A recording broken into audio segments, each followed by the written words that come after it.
for whatever reason, I've been kind of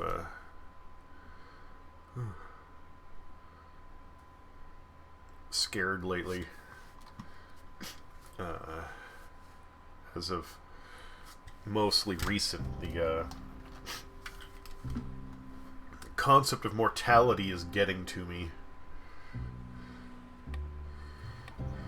Oh yeah, that's a fun one.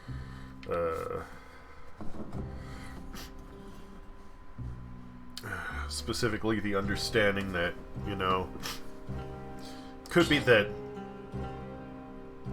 at the end it's just, you know, that's it. The deep sleep of no dreams, unending void. The great void, you know. Yeah. Enter into the great shadow. Which, you know, which is probably what happened. Not gonna lie. Yeah, I mean, sure that's the thing that goes on. That's everything else suggests DMT. Everything else what? Everything else suggests the DMT. When people talk about white lights and shit,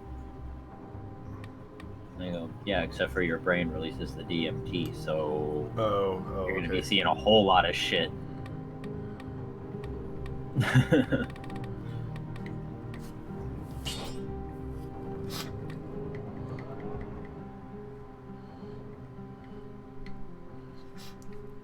we go, that should work.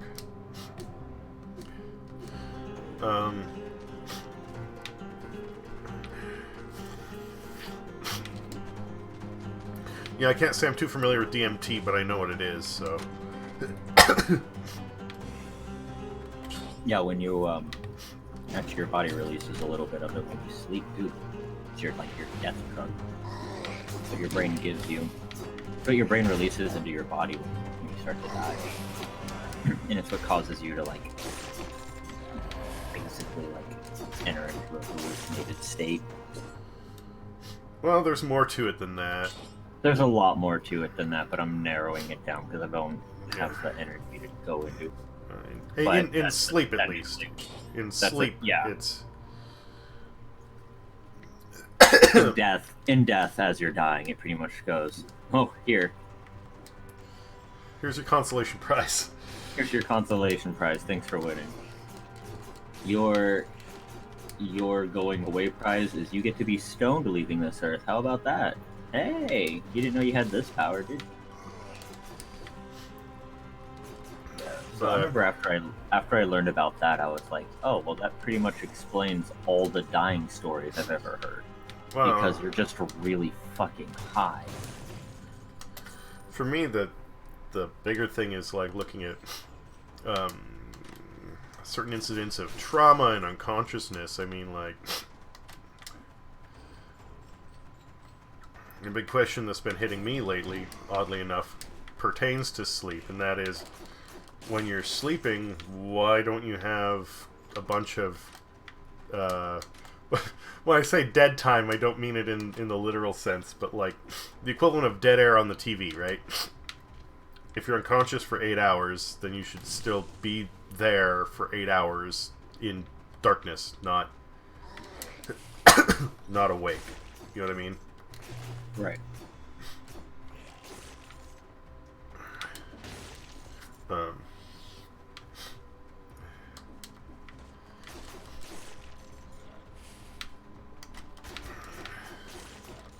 And it kind of bothers me because, like, I've never previously ascribed to any specific religious belief. I've always had my own sorts of things, and I never had, like, any issues with any of this, but now it's suddenly, like... I don't know why it's suddenly hitting me so hard, but it is, and... Hey, I've been there before, buddy. If you ever need to talk about it, I'm here. You know, it was a fun journey for me. Well... Interesting thing, when I was going on a Twitter to say I was going live, pardon me, Um, there was... What web browser do you use? Firefox. Okay, so at the startup page, do you have the thing that has, like, little suggested articles and such? From what I heard of that, I'm assuming, yes. Okay. So...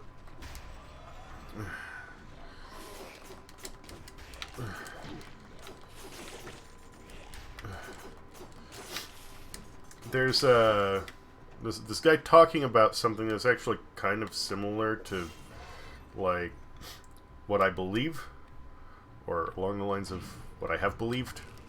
I don't quite want to say believe because I'm not quite sure where I stand on that, but for the sake of simplicity, I will say what I believe. And he's referring to it as panpsychism.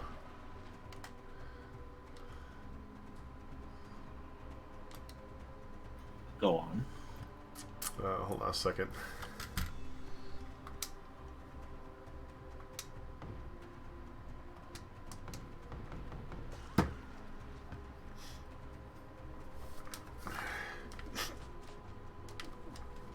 All the dialogue in this game is text, so I had to stop and read for a moment.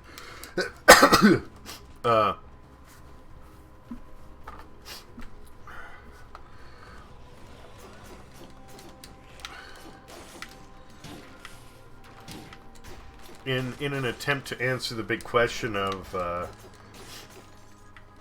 where does consciousness come from?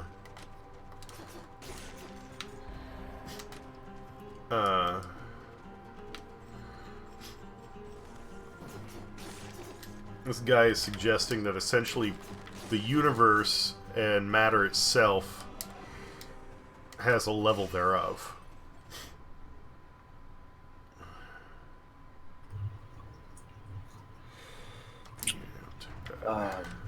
What? Like they exist on their own planes of existence? No. Like...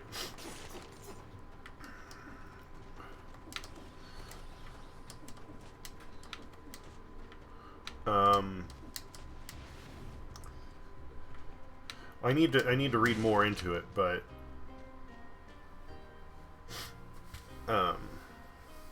suggesting that like consciousness is more than you or me, but like if you look at the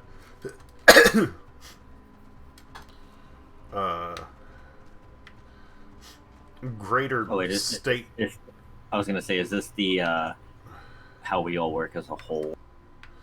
Yeah, like the greater state of the universe. The whole, like, hey, the universe looks like our irises. Not how we're all have these crazy connections to one another. Not quite on that level, but close. And there are certain other things that, you know,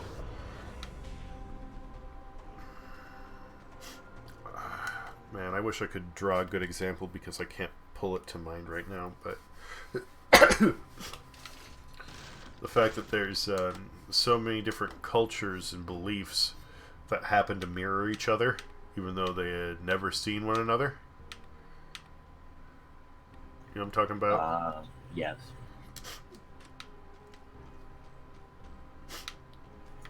Okay, I got you.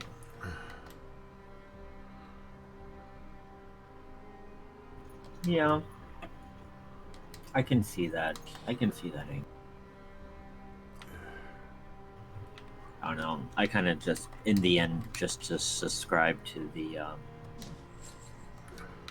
don't take it all too seriously, and we all find out eventually. Yeah, it's not like you can avoid it. Make as much of the time, make as much as you can of the time you got.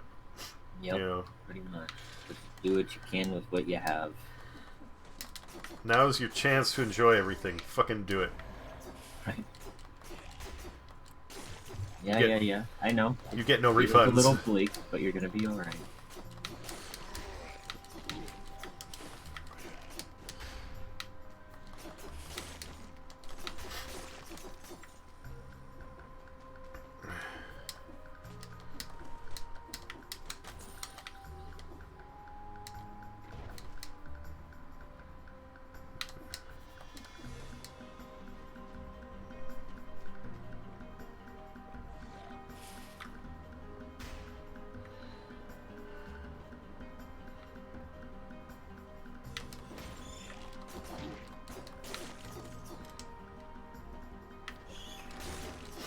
I guess part of it is also the fact that, like, I haven't... You know, it used to be kind of a big thing for me, but I haven't dealt with anything like philosophy or theology for a long while. You haven't, or you have? I have not. Oh.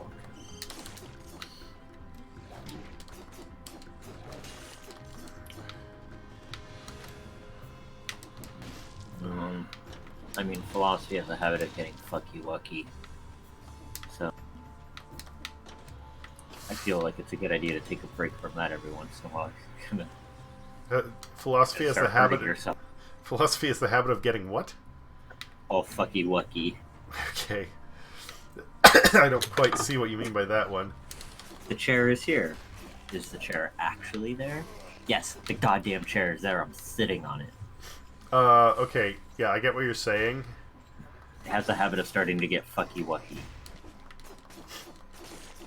Like, what is. And you're like, oh, for fuck's sake. You're like, yeah, I know what the point of the objective is for those questions, but you're never going to get there, is also the point of those questions.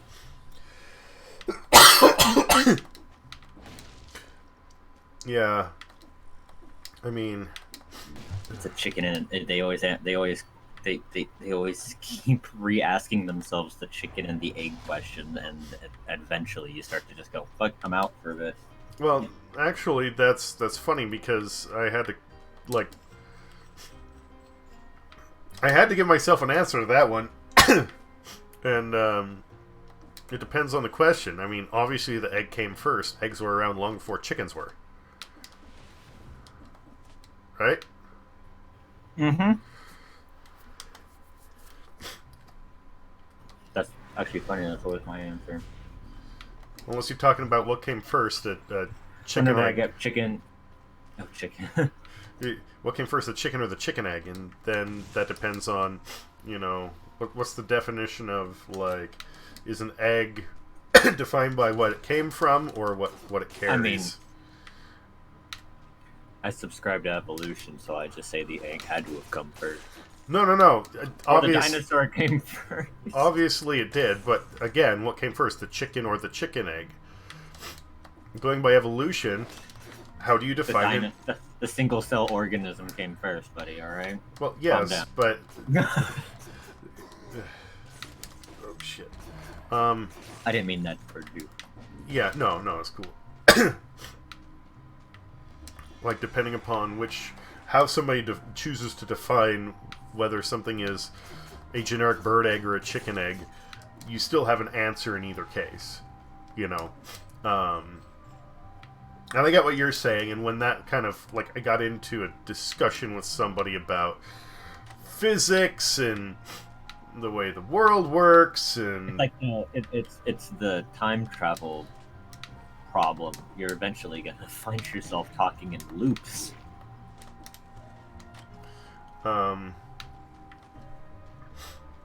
This guy was talking about, like, how certain, like, radio signals can be carried so far, and I was like, well, gravity affects, like, all electromagnetic forces, including radio signals. And he's like, yeah, but gravity isn't real, and I'm trying to explain this to him, and every time he keeps bringing up again, like, but you know, gravity isn't real, and eventually I go, okay, fine, but what we define as gravity, the thing that makes things fall down, behaves that way regardless of what you want to call it. Don't give me that bullshit. That's a flat earther talk. Actually, no. What defines gravity is, depending upon how you're looking at it, there's one thing that says that gravity is actually the distortion of space based on entropy.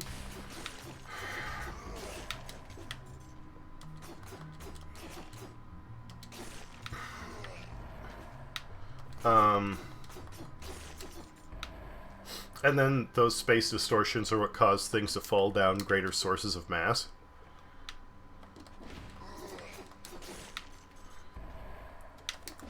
But regardless of whether it's gravitons or spatial waves, the end result is the same. You hold a thing and you drop it, it falls to the ground. And, you know, in this discussion with him, I was, you know, after he brought this up like 2-3 times, that's when I finally said, like, dude, I don't care what you call it, this is the way it behaves. So, what you're doing is arguing semantics with me to sidestep the real issue. God, I hate the semantic arguments. That's why I stopped, like, trying to discuss anything with anybody. Because then they start going down the semantics. And or like when you try to like use a hypothetical to try and narrow down a discussion point and like their own personal philosophy on things, and then they started to ask really stupid questions. It's like, yes, like, it's a metaphor. You're asking questions that doesn't have anything to do with the question. Stop being willingly stupid. Well, sometimes it isn't willingly stupid. Somebody thinks that by disproving a metaphor, they can therefore disprove the point you're trying to make. And it's like, no, it's a metaphor because it represents something. Yeah, it's like they don't understand that the metaphor is supposed to represent like a whole. Like but they go to details, and it's like that's not how that. Like that's why you don't fight metaphors. You just don't, because that's not the point of them. Well, unless you're actually talking about, like, art and how a metaphor is poorly constructed. Okay, yeah, or like, hey, you know, here's a better one for the situation, yeah. Sure. Yeah. But I mean, like, overall, like, I'm not gonna... Disproving a metaphor is not disproving a point, and some people think that it is. Yeah, I know, and it's absolutely fucking ridiculous. Or like when somebody wants you... Oh god, what's the famous one I run into all the time? Like, I will legit lose my shit on somebody when they do this to me. And it's when they want you to prove their negative, or when they want you to prove their claim. That's it. Like if they make a claim. You know what I'm talking about? I think you know what I'm talking about. Probably. Like they make a claim, but then they want you to.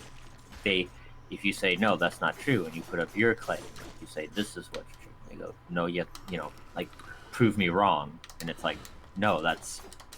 That's not how that fucking works. That's not how discussion works. I don't prove you wrong on your fucking. on your claim. You have to show me why you're right. Yeah. Yeah, the sort of, Like, that's the big one. That's the thing that makes me want to slap boomers all the time. They're big on that one. Well, that's also the classic religious argument. Well, you can't prove God exists, therefore he does. No, I know, that's exactly that argument, and it makes me just want to elbow someone in the face. Like, because it's the stupidest fucking thing you could do. You know, I mean... Because it's almost like it makes me want to sit back and go, that's not how talking works. You know that, right? Like, that's not how talking works. You don't ask me to disprove your claim. You prove to me that you're right. Like, I'm able to prove to you why I'm capable of being right. It's mind-blowing how people function. And sometimes people don't... Some people have issues, like, drawing, like the whole metaphor thing. They don't understand how much they're, you know, how that doesn't, like, add up. But the other issue is sometimes you have people that realize that a fallacy is a fallacy, but unfortunately a lot of people don't put that together. And a lot of people have a hard time facing the fact that they might actually be fucking wrong. That's also a thing. Well, yeah. And at the root, that's what it is, because anybody who uses a fallacy in an argument is aiming for trying to prove somebody wrong over finding what the answer is. Yeah. or trying to prove themselves right, you know, one or the other. Like, same difference. Yeah. And that's the shit that drives me insane anymore. It seems to be all discussions are anymore. They always seem to come down to prove me wrong. It's like, no, no. No, you bring your evidence. How about that?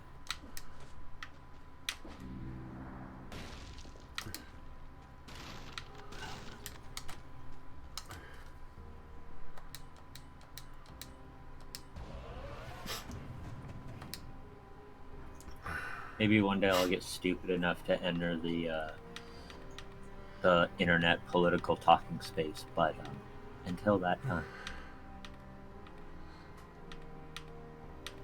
I have no desire to ask these questions to these people. That's one of the things where it's like there are certain things I believe do deserve some time in the spotlight, like people's rights. But there's only so much I can do. There's only ever so much you can do.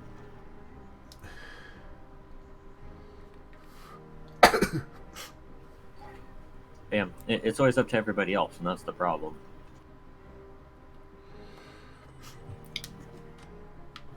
Like, I've been sitting back and... I mean... I try to preach a pretty positive message, but it doesn't ever seem to go anywhere. All you can do is try. Yeah.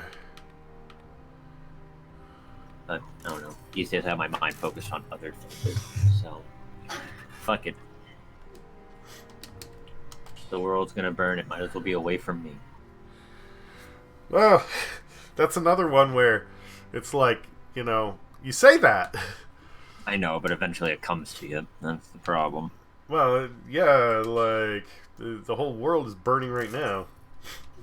But then at the same time, fuck am I gonna do about it? I just kind of have no choice but to sit back and go, well, when it comes to me, I guess we'll see what happens when we get there. Well, specifically, I'm referring to global warming. And no, I know. That's what I was referencing to, because it's like, the fuck can I do? Well, and that's the thing. That's why that's one of the things where I actually talk to people and say, you know, the way you make a difference is you get everybody on board with trying to fix this. You can make a difference, but until, like, everybody decides they're going to change this shit, it's not going to happen. So you do your part, and you also, you know, make an effort to try and convince others. You know, I do my bits. I actually believe in...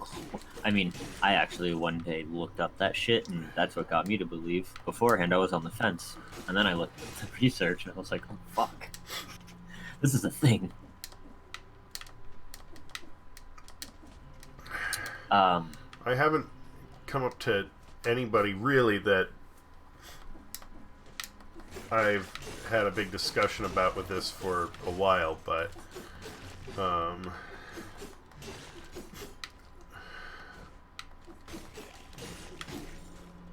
I've got a few people that, you know, clients, they're older, they're kind of set in their ways.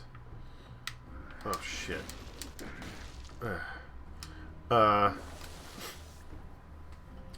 So trying to tell them about that, they get, you know, they tend to be more conservative, too. I mean, do we just call it conservative, or do we just call it stupid? Depends on the person. I like to just use ignorant. It seems to cover it all. Well, not everybody who's conservative is ignorant. Some of them can just have values and actually think about things in an intelligent manner. I just don't understand why not wanting to save your planet from global warming makes you a conservative. I'm just like, can you be both? Can you be like, hey, yeah, no, this fucking climate change thing, this global warming thing, this is a problem. Also, I'm a conservative. Yeah, and you do. You do have those people. It's annoying that they don't get a microphone every once in a while. They sound like people I'd want to listen to a little bit. Keep getting people that keep saying really stupid things, man. Well, the weather's always changed. Yeah, I know it has. Just not like this. And some people, one of the big ones is, at the core, a lot of them have the same exact statement that you were actually saying earlier. The fuck am I going to do about it? Right. And people get scared. And because they get scared, it's easier for them to just go, fuck it. I'm helpless. I'll just not worry. And when they start hearing that maybe they could do something, well, now it puts them on the spot, right? Right. And at that point, they're already committed. It's easier to just deny and hope that everything turns out fine than it is to admit that, you know, the entire fucking planet might die. Because that's a scary goddamn thought, right? We might be the second Mars in our solar system. Venus. Venus? Oh, do we look more like Venus? Yeah. Oh, shit. Well, be a second Venus in the solar system. Right? Mars is the way it is because it doesn't have an atmosphere. Venus has an atmosphere that got pressure cooked to a point where it can never... I can't say it can never go back to the way it was, but it's so overpolluted. I can't even say polluted necessarily.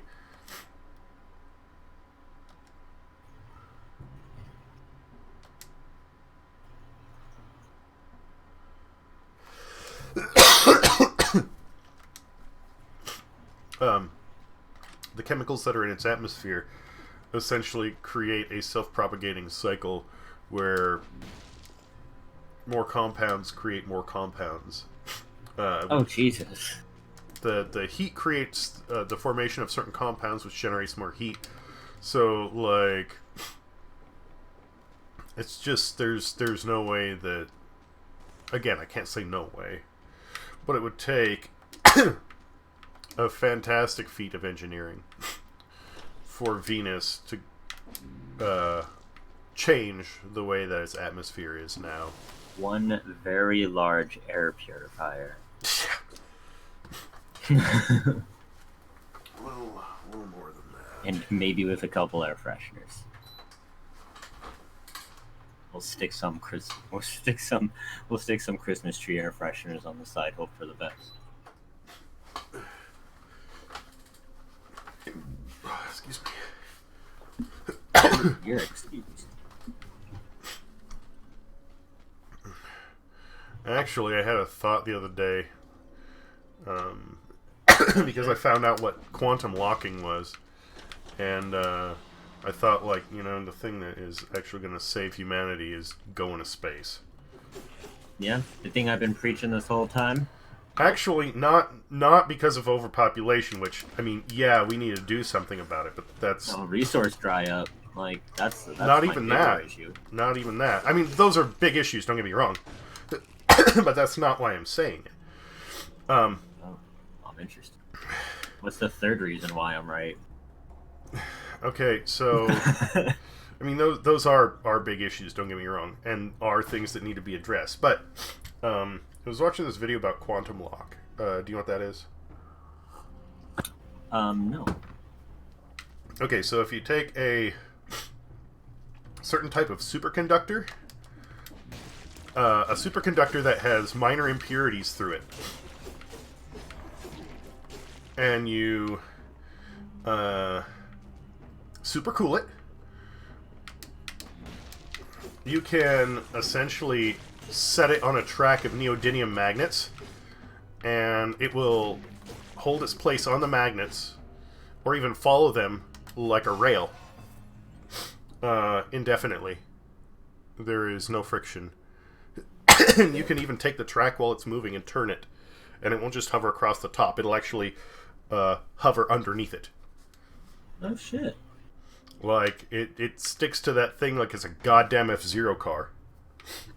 Oh, shit. And where it gets interesting is you can like press it down closer, or you can raise it up a bit higher, or you can set it at an angle.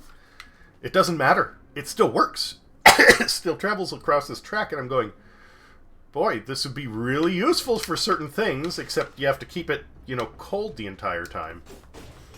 That's always the problem. Well, if there's one I think thing... that's partly why right now we're having a problem with, like, hover technology is because of that. like real hover technology, because for the magnet, like, well, you have to have like consistent like freezing going on.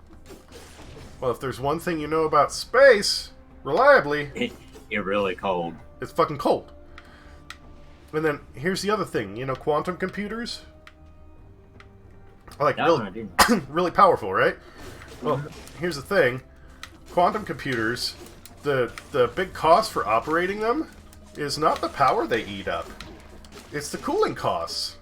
They need to be essentially kept on liquid nitro 24/7, because as soon as they start to heat up, like they're practically at absolute zero the entire time. Once they start to heat up, they become useless, because the the electronics in it are so accurate that even the micro fluctuations of heat cause the calculations to get thrown off. So again, it's a big deal now, but if you had these computers orbiting on satellites, guess what? They just run. They just run. Alright, so question. How do we get people to get on these computers in space? Well, most of the time quantum computers aren't something that would be used by a normal person. They're usually used to perform like big number crunching and data calculations. So getting people on them is not really an option. You know what? I'm surprised something we've never tried. Huh? Like trying to shoot satellites to each orbiting one of like each of the planets that have a an orbit that you can get a satellite around, and then sit there and have like this continual link throughout the solar system of satellites. What would you do with it? I don't know. I'm sure the imagination can figure out what to do with a continual link from one end to the other of the solar system. I don't know. Information gathering maybe can act as a big old like digital net of radio. Like I'm sure you can think of 1,001 things to do with something like that. So the problem is,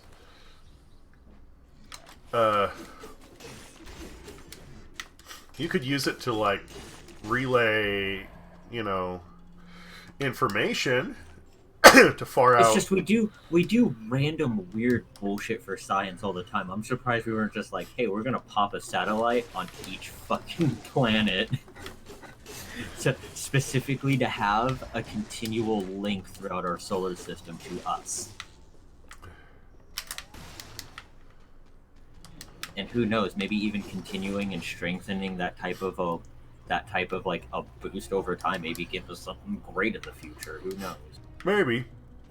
Because we've never tried it. Who knows? I just always wondered what you could do with something like that, and like all the things you could do with stuff like that. Just as simple as 7 satellites on 7 different fucking planets. I mean, there are really only 2 things you do, and that's either data collection or information relay. And yeah, but on both of those, the shit you would gather. Because you'd essentially have a little data beacon on each single one of these little areas that we're not at consistently, continually feeding you, which would be super great.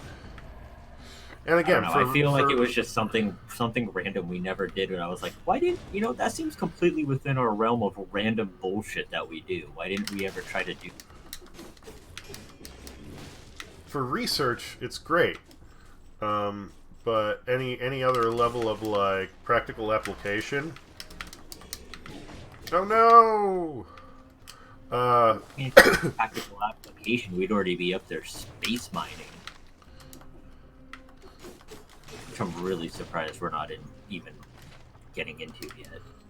That is one that is cool, but very dangerous.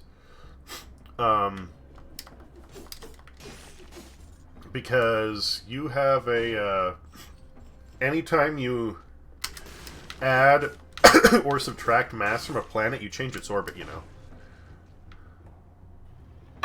No, I meant like you go up and you mine like you mine like asteroids and stuff. You mine the space rock with the huge, or is that part of it? That's part of it. Where does it go once you mine it?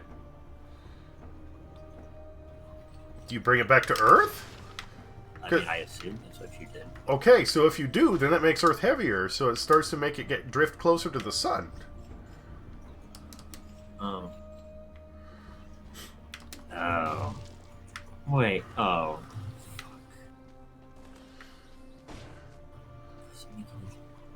Wait. So that would mean that you would have to just live with the. No, because we've also gotten rid of a lot of material over time. There's no way that still stands. We have. It affects the trajectory of the planet. Depends on how much mass. You get rid of mass, it drifts away a little bit. You add mass, it drifts a little bit closer. But you also have to bear in mind that this is affected by the where it's launched from and from what force.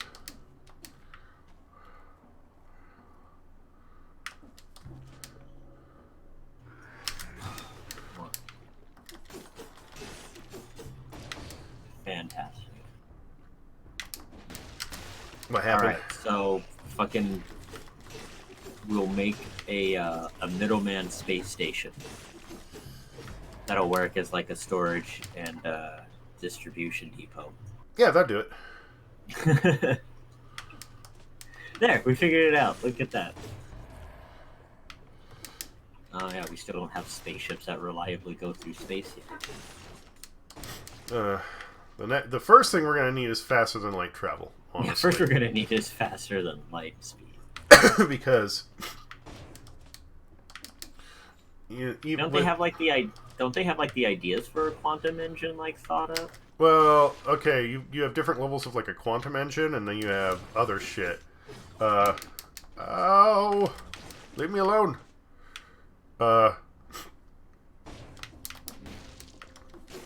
the whole like folding space thing. Yeah, but that's not faster than light travel. That's just folding space. I'm talking about actually. No, I know, but actually boosting up to super high speeds. Well, you can't. I thought they said that the most likely way to do it would be to do the folding space thing because those speeds would be way too dangerous. Well, it isn't dangerous. It's literally as far as we know, a physical impossibility. But here's the thing: physical impossible. So, but you know, we said the same thing about flying, and yeah. Look at them. Okay, so one of the big things, besides the way that physics gets weird as you approach the speed of light, there's something else that's an issue, and that is. I mean, space just doesn't make sense. Like, it's not made for humans, so. So here's the thing. In order to get propulsion, you need to use something that gives force, right? Okay. A rocket can only travel as fast as the particles exiting the rear of the rocket nozzle, right? Yes. So that means the fastest that a vehicle could go would be the speed of light, because that's literally the fastest thing that you could throw out the back of it, right? Yes. Okay. So now we understand one of the physical limitations, the biggest one. Then you have how space gets weird as you approach the speed of light. How time dilates and gets slower or faster or a bunch of weird different things as you. Yeah, because of how far away from. Well, I mean, we would have to. Once we start traveling to that part, anyways, we'd have to. Our time would change. No. Right? Isn't that when we go to a different? When we go to a different fucking like time period? No, it's not like that. I'm not dead yet. Cool. I wonder if we have something like a galactic map. Oh yeah, like that's another thing that gets weird is because everything is orbiting at different rates. Like a galactic map is something that needs to constantly be self-updating. Dude, for real, like when we get to like those crazy sci-fi futures, everybody's gonna be like super like elementary schools are gonna be teaching like this super advanced shit. We're gonna be so much further in our species than we are right now.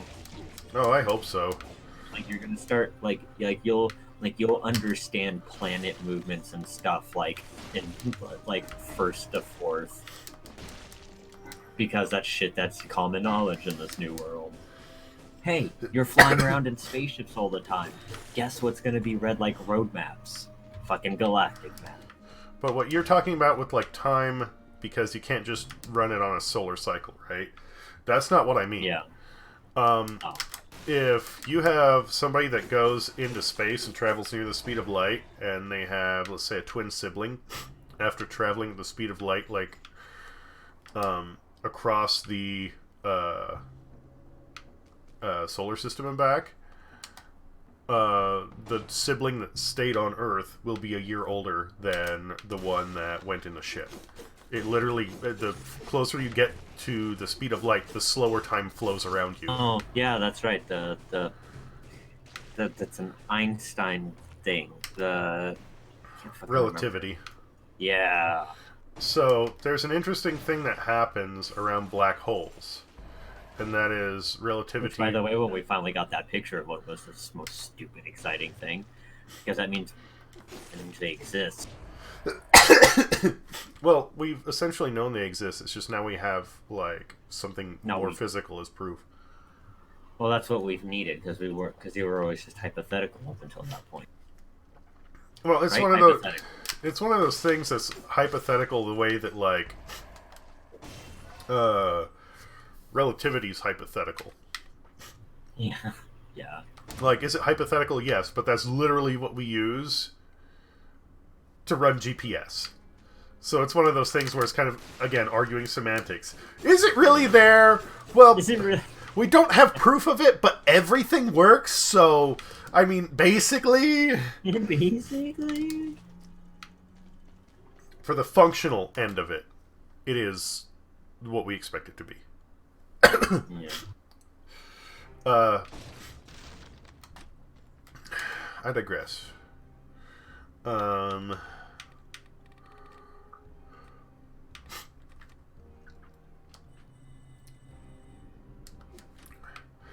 So, around large sources of gravity, you get other elements of time dilation.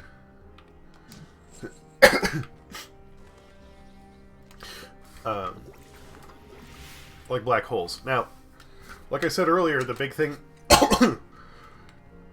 traveling from a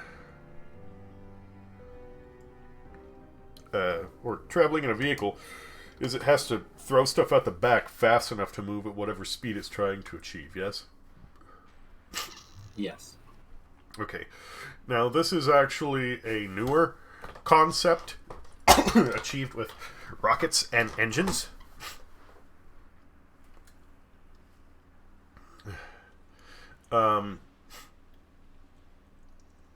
Way back, when we didn't have that, there was a different way that things were set up. With a horse and cart. Oh, yeah. The force of movement was in the front. It was all we had, alright? Yeah. All we had was propelled movement. Well, in this case, it was pulled movement. Or pulled movement. That's what I wanted to say. Now, the thing here is,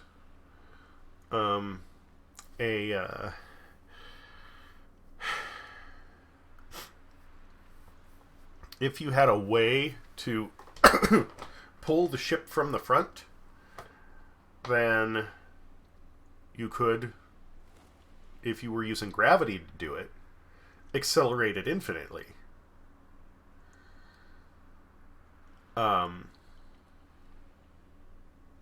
If they can isolate... This would be a dual-purpose sort of thing to solve several issues with space travel. If they can isolate gravitons, one, and then two, figure out how to recreate them, even temporarily without a source of mass, you get artificial gravity. When you have artificial gravity, it means you can walk around the ship which is better for everybody's health. But there's something else that's very important. If you can generate artificial gravity, that means you can make gravity bursts. Oh, that's right. Which means you can boost yourself. You can literally generate micro black holes in front of the ship repeatedly, and every time it accelerates it a little bit more. And because it continues to warp space around it, you aren't limited by that upper barrier. In other words, wormhole travel. Well, it isn't quite wormhole travel. It's like a car using a slipstream down the highway, except you're generating your own slipstream. You literally making like the most advanced version of the stick and carrot cart technique. That would be one hell of an advanced stick, carrot, horse, and cart technique.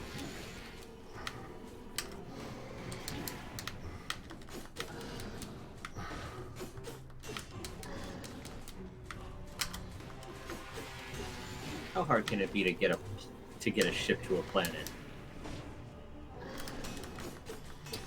Let me interest you in a game called Elite Dangerous. Let me watch you try to land directly into a planet, buddy. It's seriously like trying to get a needle through the eye of a needle. I'm not wrong. It's stupid. It's like trying to get a needle through the eye of a needle while you're riding on another needle. While you're riding on a needle. Also, everything is made of needles. That's about what it's like. The concept of how big it is out there is ridiculous. It's like planets are tiny. Like, you don't understand. I actually wanted to try and give somebody an analogy of like how big they are in perspective to the rest of the universe. Not just the planet, but the universe. And I like to just call it the verse anymore. Doesn't seem to be just one anymore. yeah, I know, but I got you.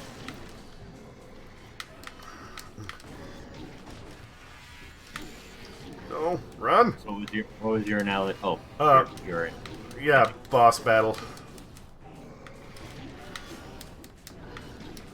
And if you know Dead Cells, I don't. Have not played it. Do you like roguelikes? Yeah, no, it's there to be. It's there to. Well, it's in my wish list, I think. Yeah, Dead Cells is one of the ones I've wanted to. I love roguelikes. Oh fuck! Fucking Binding of Isaac is one of my favorites. Well, it's a roguelike, but it's like side-scroller Prince of Persia setup. And So it's like a road like Metro. No. Each area has an entrance and an exit. You have to find the exit. But the map changes every time. You have a few branching paths. So it's not like Metroid where you're exploring all over the place. But Oh, okay.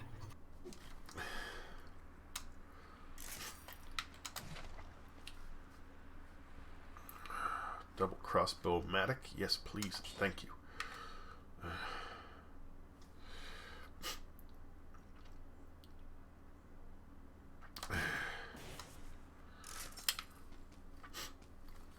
And the equipment you get is random. And sometimes you get the right equipment. Boss battle is a piece of cake. I did not have the right equipment this time. Not a piece of cake. I made it through. A piece of cement block. Barely, but yeah, absolutely. Like I said, I played Binding of Isaac. I don't know if you play Binding of Isaac. You play Binding of Isaac? Yeah. Yeah, sometimes those first items will just fuck your whole game. I know a thing or two about those first items fucking your game. Was it Bob's brain? Oh, fuck that item. Every time.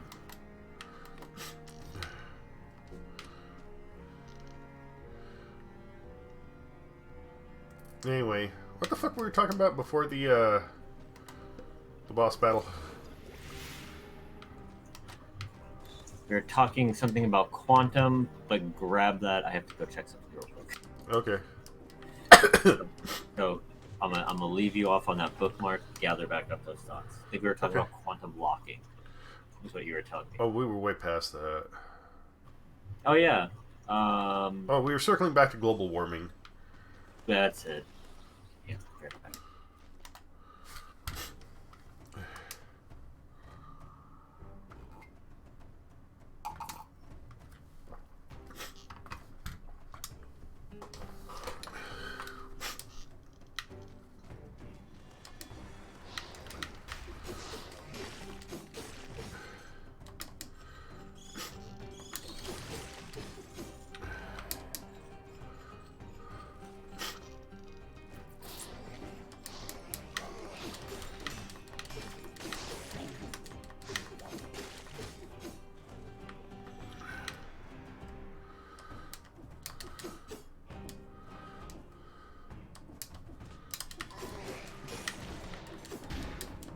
Ow! Double ow!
Many zombies.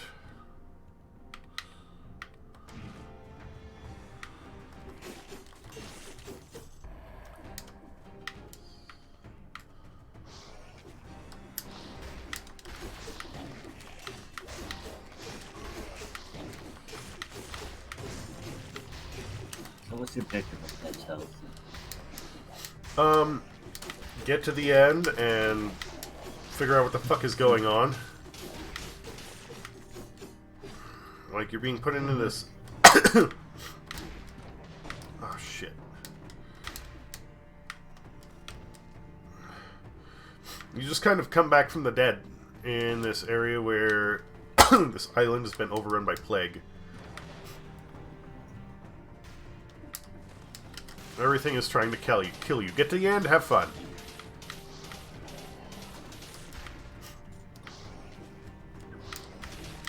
Fucking Hunt has the weirdest surge in some viewers on Twitch.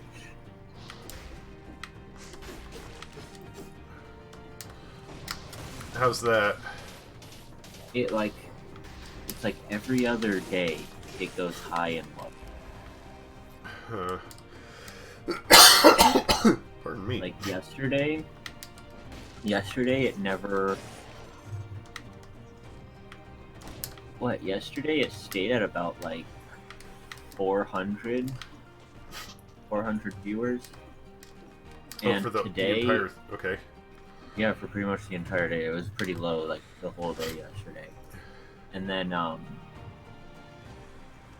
like today, it started off this morning at like 900 and it's been at like 2,000 all day.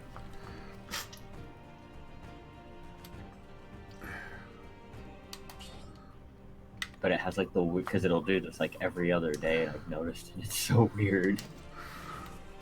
Interesting. It's like it's popular, sort of. It's like this. It's like Hunt just needs that one update with the content.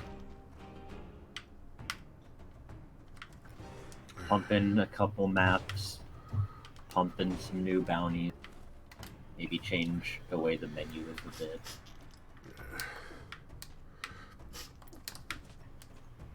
Give a little bit more of an introduction to like the interface and how everything Yeah. works, because it That literally was a gives bit you rough. it literally gives you just the bare, you know, here's how you play. The loading screen is where I get all my info. Yeah. The loading screen is everything. A bit more info on like options with guns and why certain things are good. Might have been nice.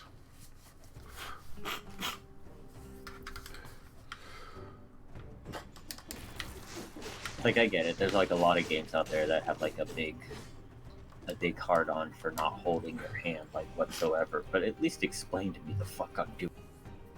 Yeah. Like that was always a big problem with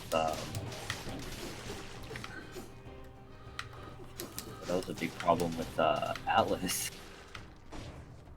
Yeah. Like the tutorial there was no tutorial I remember for that game. Like all the players that first jumped in, we figured everything out on our own. Oh, just shared Smashio. Hey, how's it going? Hope I didn't leave you hanging there too long. I probably did.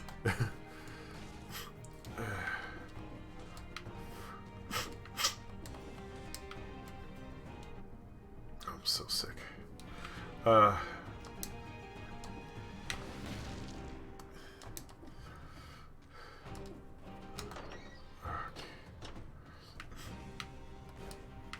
So, They can't wait for Cyberpunk though. I'm sad that now we have to wait for September, but oh, hey. calm down. Yeah, I'm sick. The game's going okay. Definitely did better yesterday, but this is just my second run for the evening, and I'm doing all right. Nothing fantastic. I'm sorry, you were saying? 2D? Oh,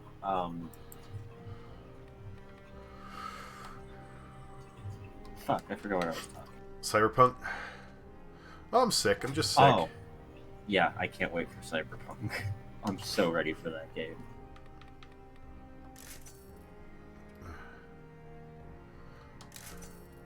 It's like, I know now they pushed it back till September today, but pretty much everyone's down with it because we know they put out good stuff and we'd rather have it not broken when it comes out. I wish more people would just, like, not throw a fit when something has to get pushed back. I haven't been hearing a lot of fit throwing with this. Everybody's been like, yeah, cool, just make sure you don't give us a broken piece of shit like everybody else has been giving us. And that's my point, is like, I'm glad that everybody is taking that approach as opposed to throwing a fit and going like, you said it was gonna be. It's one of the few times where everybody's just like, yeah, no, please. Like, we're all 76'd out. I get one more broken pre-order, I'm gonna flip my lid. As far as people telling me what to do, I don't know. I guess it depends.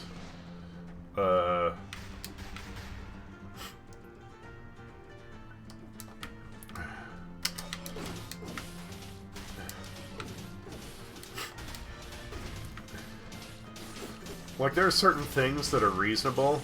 You know, if you're sharing living space with somebody, depending upon, like, how much you contribute, then, yeah, having certain requirements set for you is acceptable.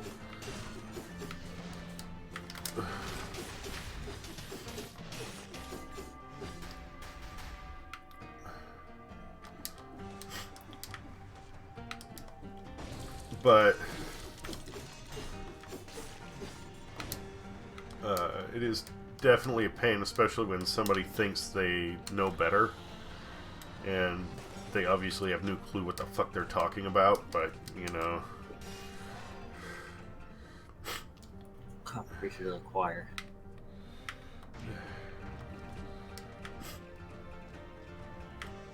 I know a thing or two about know nothing. Thing or two about what? I said I know a thing or two about know nothing roommates. Eh.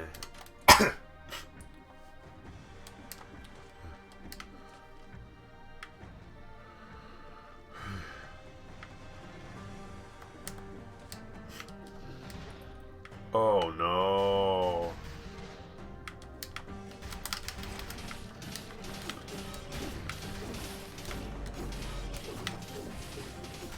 I'm about ready to give you some brother. Ouch. Oh, hey, I made it through. And not too bad either. I'm sorry, what'd you say? I said I'm popping over to your stream, but I'm waiting. I'm giving you revenue. Okay. The ad revenue. Oh, thank you. I got you now. Do you know you can run ads? Yeah, and actually I was about to ask, since you brought up ads and revenue. Yeah, no, you make some off too. You can go check it on your the revenue panel of your Twitch statistics. Whenever I take like a bathroom break or a smoke break or anything like that, I mean, it's just sitting there anyway. Do you think I should run an ad when I do that? I mean, you totally could. Because most of the time I'm against it, but, you know... Fuck it, might as well. Yeah, like, I was thinking about it, it's like, I'm literally just not doing anything at that point, so why not? Oh, there you are. What's your opinion on those sorts of things, Just Mashio?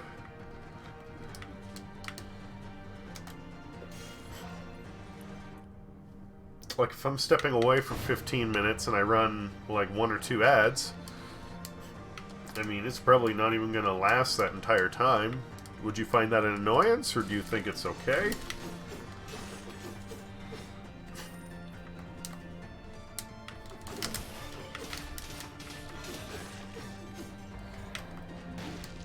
Oh, right on the spikes. Perfect.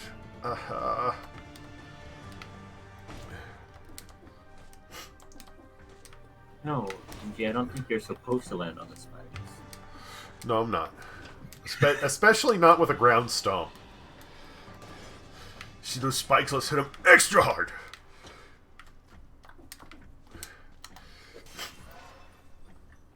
Annoyance? Okay.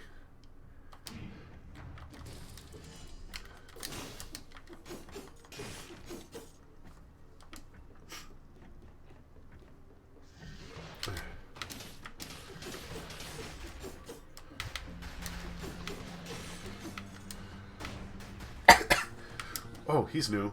Shit. Okay.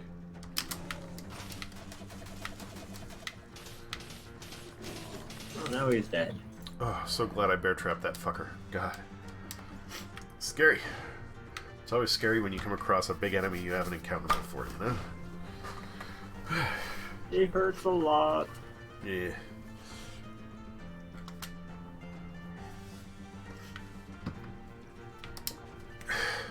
Aw, your bit alert isn't working. What do you mean? Oh, I threw you 5 bits. You did, and then I said thank you. You scared me for a second. Oh, I didn't catch it. Maybe I just didn't hear it. That was weird.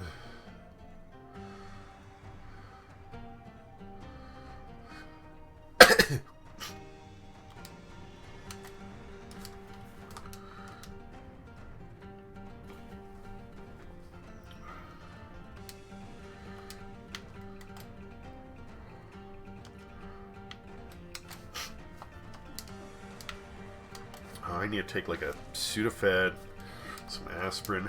Hopefully it'll help decongest me.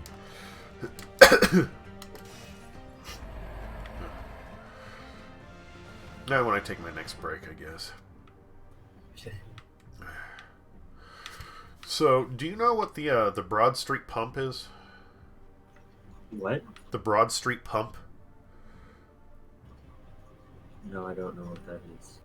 Okay, it was one of the first major advancements in track. Oh, God damn. I'm gonna grab that now because this is getting outrageous. I'll be right back.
And I return.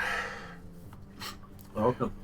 I'm hoping this'll drain my sinuses a bit, because just trying to say that Broad Street Pump with my sinuses blocked up, I feel like I can't make the sounds right. I can't do the sounds.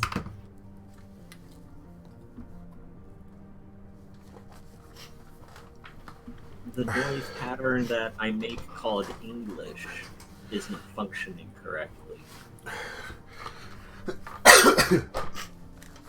So, during the 1850s,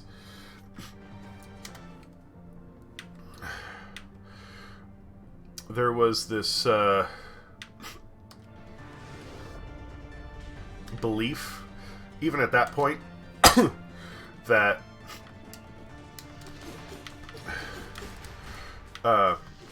most illness was caused by miasma. You know what that is, yes? Hang on, I do know. I know what you're getting at with this. This is like where like the blood. I think you just smashed you. Like an impurity. Well, a little bit. Miasma was this like Because sickness was a lot of superstition back then. the bloodletting is an imbalance of the humors. Miasma was what they believed to be sort of like a noxious cloud, and when people would breathe it in, they would get sick. And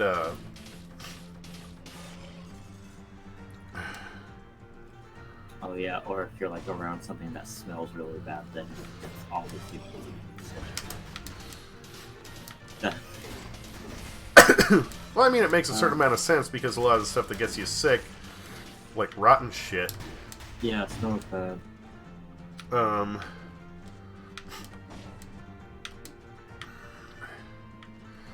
Anyway, there's this guy, this doctor, who's actually, his name was Jon Snow.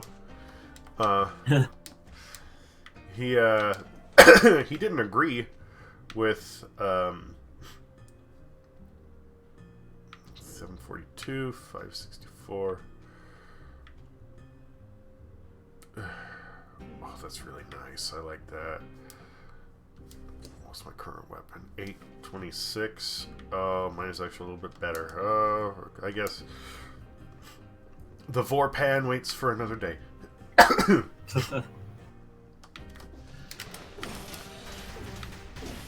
So he basically was saying, like, guys, I don't think you quite have it right. Sorry. And there was a long argument. he became, like, about as advanced as you can be for a physician back then. But people still didn't want to hear him out on his concepts of illness and such. Until there was a major outbreak of cholera in London. And he started doing research to try and prove that it was transferred by germs as opposed to, you know,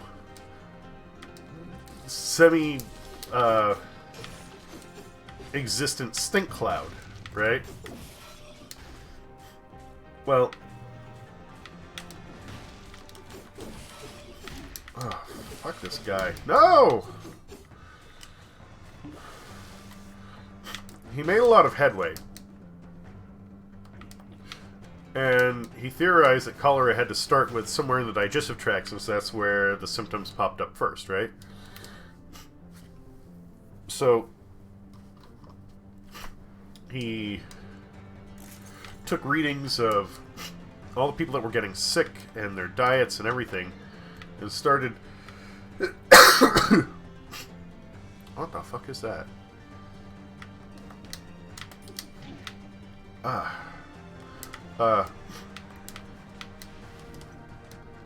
Looking at what kind of water they had, specifically their water companies.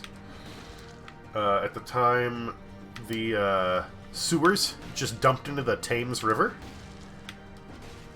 And want to take a wild guess where many of these water companies got their water from? The truth water. Yeah. So there were a bunch of people who had who were a client of one company, and they were basically well. And there was another one where everybody's getting sick. So it's like, huh, I wonder why people aren't feeling too good. Well, guess what? The one where everybody's getting sick, they're downstream from a sewer outlet.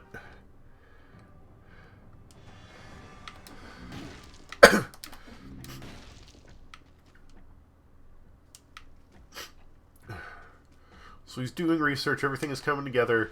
He's looking for something to kind of like put the end cap on his study.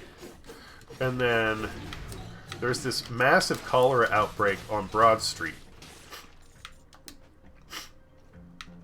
All sorts of people are dying left and right. And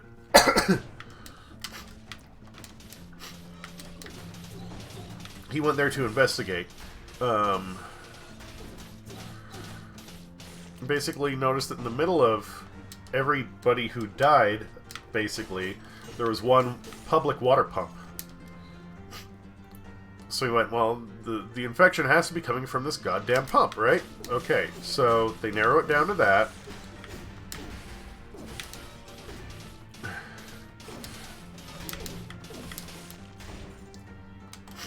And after some major convincing with city officials, he has the handle to the pump removed, so people can't use that pump. They have to go somewhere else. And lo and behold, like a goddamn Christmas miracle, guess what happens? People stop getting cholera. Oh my god.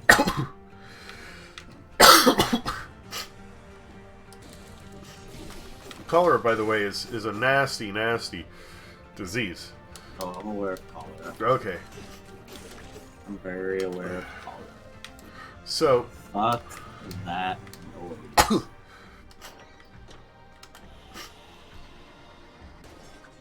Oh, the clock room. I don't want to go exploring anymore. Oh, there's a scroll of power I missed. Fuck yes, I do. Gonna go back and gonna go back and get that, definitely. Oh, that means I need to traverse over there. Okay.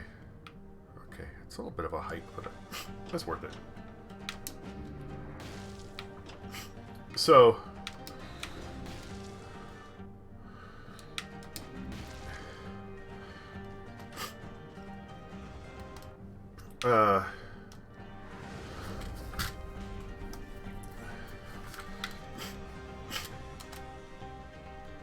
there's a priest who in the middle of this was wondering why so many of his parish were being punished.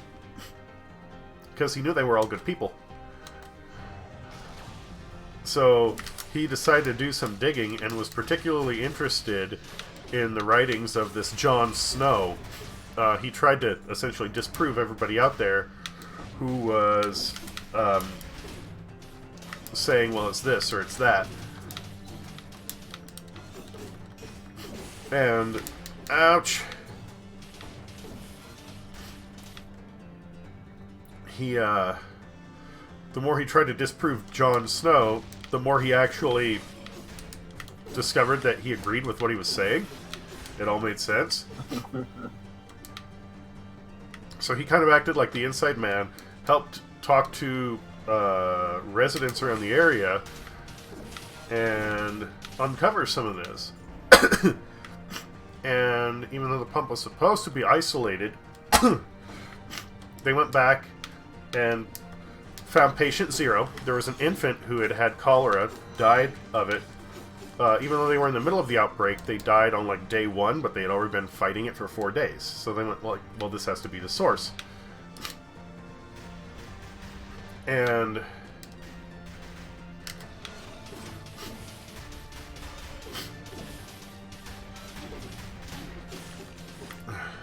the mother had been dumping the child's washings down in their septic tank, which turned out to be cracked and leaking into that well.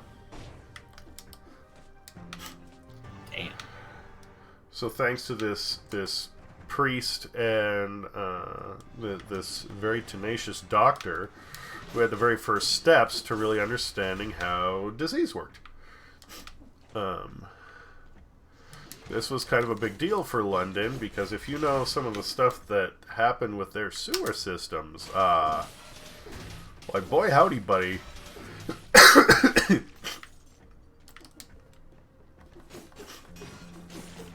Sewer systems and pollution, like both, were just off the fucking rails. Like, Tolkien, his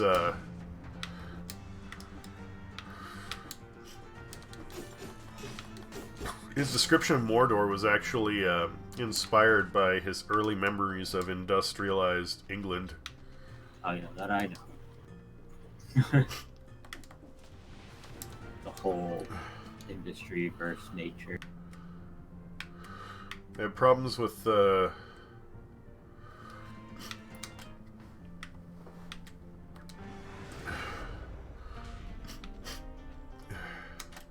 was the Great Stink, and then there was the ominous Black Cloud. Do you know about either of these? I know about both of them, yes. Okay. So,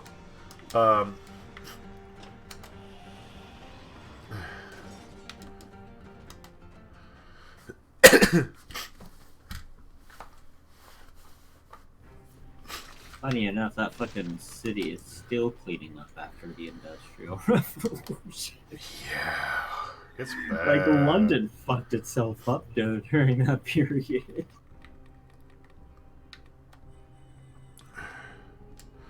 So these are interesting little stories, right?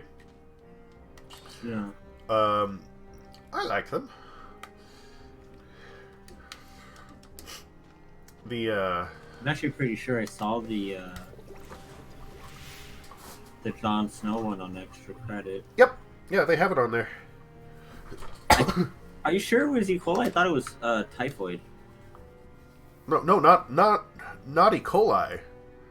Or cholera. Not cholera. I thought it was typhoid. No, I thought that was what the original disease was, though. I'm pretty sure it's cholera. I mean, you're probably right. I mean, both are water. Both come from the water. Both are waterborne and both are fucking awful. Yeah, both are fucking body destroyers. Anyway, point They is... both make you poop to death. Yeah.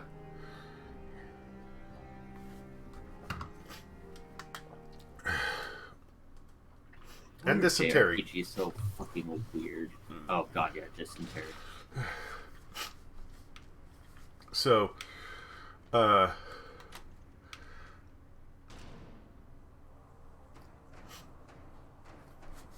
when people say, like, you know, why are you so worked up about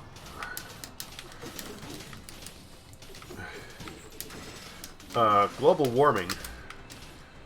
It's like, this is a really interesting to me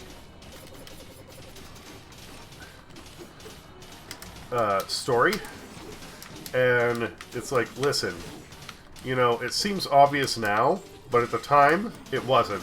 It caused a big stir, and when you're dealing with global warming, what you're doing is the equivalent of pooping in my water supply.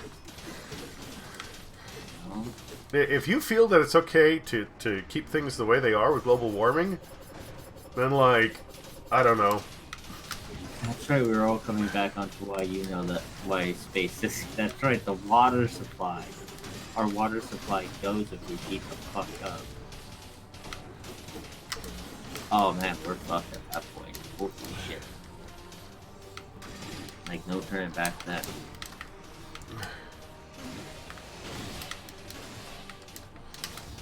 That is what our species on this planet legit has a time limit.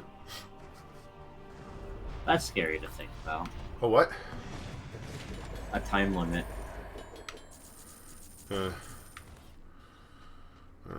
We'll see. When the water starts to deplete. That is gonna be...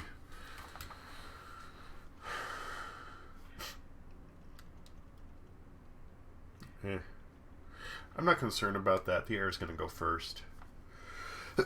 Yeah. We'll all suffocate long before then. Oh yeah. No, we've got enough water. We aren't going to go thirsty, either.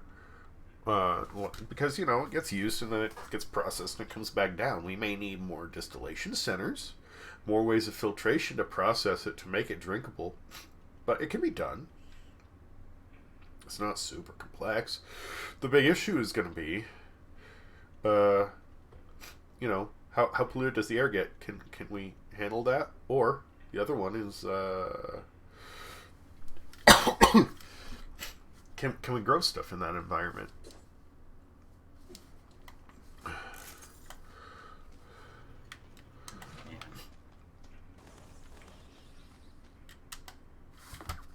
We already have certain plants that are migrating further north from the equator.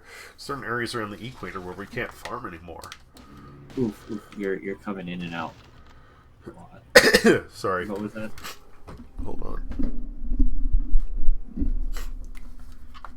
We've already got plants that are native to the equator moving further north and south. And areas in the equator that can no longer be farmed.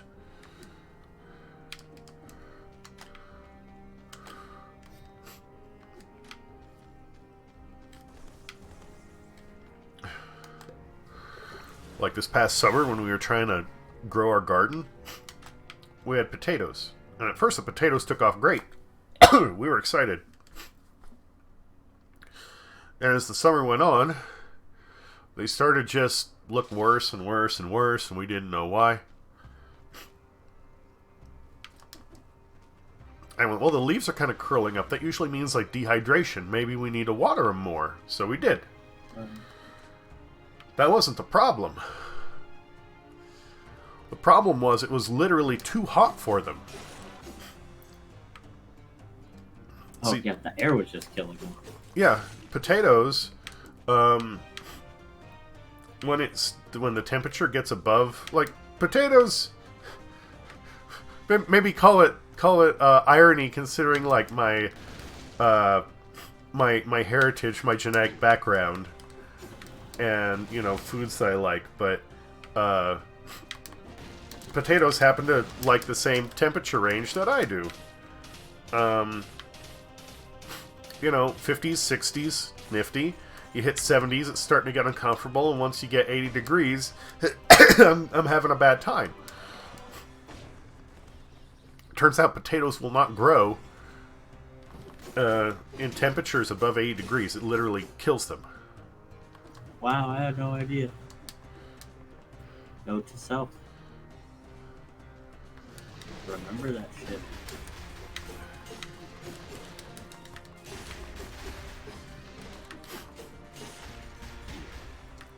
Ouch.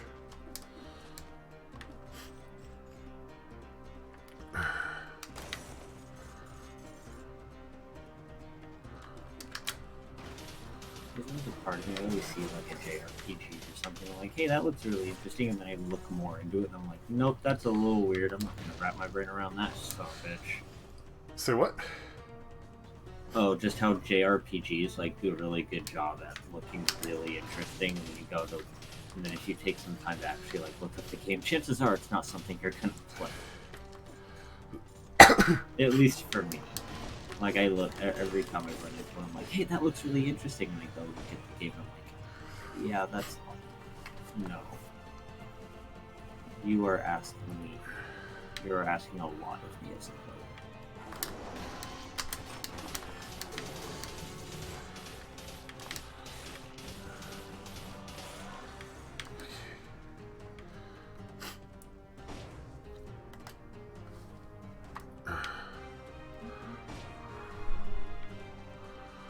Oh, fucking now what? Oh my.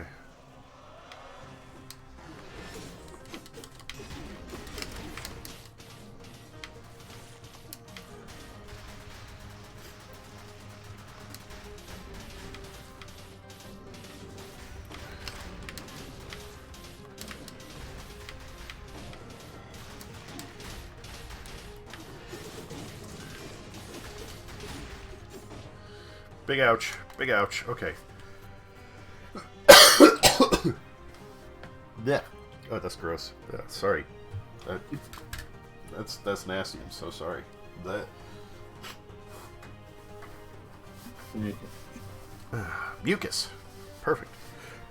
Yum.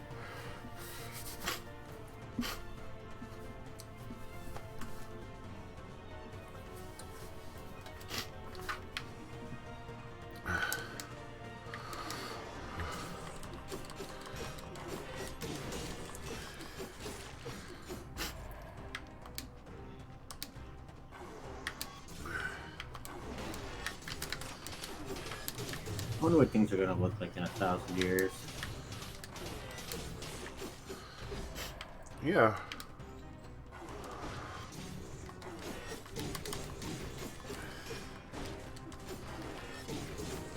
I wonder if our species survives another 1,000 years. That is probably the bigger question. That is the way bigger question. Sitting here thinking everything that's going on right now, and I'm like, Jesus, we're about ready to pull each other to hell. Not that we're all gonna kill each other with radiation before anything else. Live that metro lifestyle.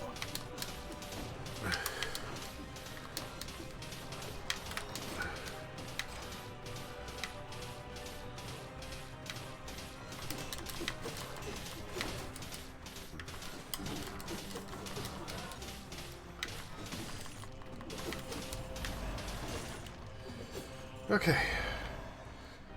That was a little slow going, but I did it. It has been done.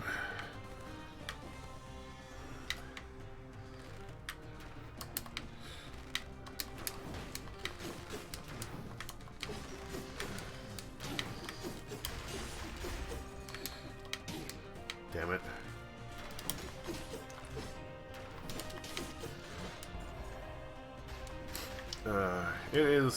It is kind of gratifying to have a shield and use it to reflect an archer's arrow back at them. Gee whiz, I can't imagine why.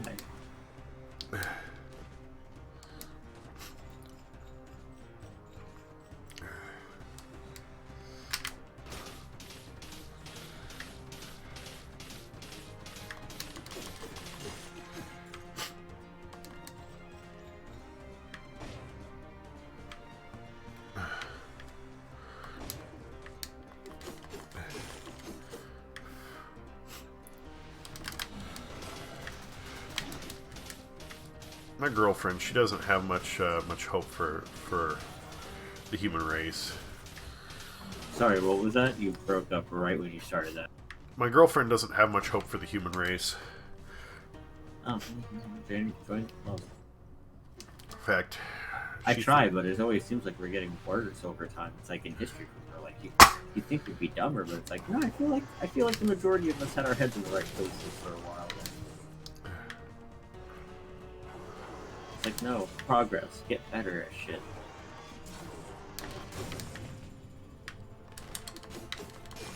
And now we're like, I don't know what the fuck has happened, dude.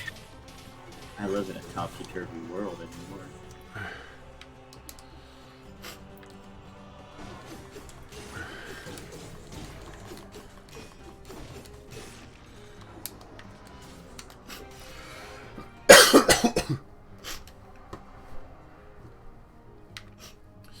I think the big answer is, as a race, humanity just needs to do some growing up. Yo.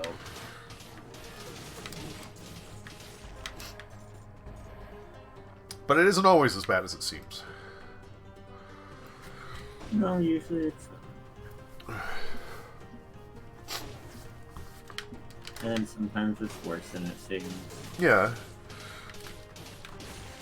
But I mean, right now, a lot of what we're seeing is media filtered through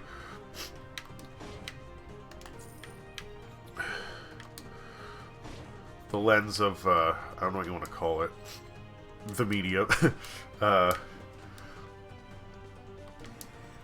You know, what you hear about most is what people talk about, what news outlets want to promote because it garners attention. The attention economy, is that right? The attention economy is on a level of its own. I'm sorry, you were kind of quiet when you said that. What? Oh, I said our attention economy is on a level of its own.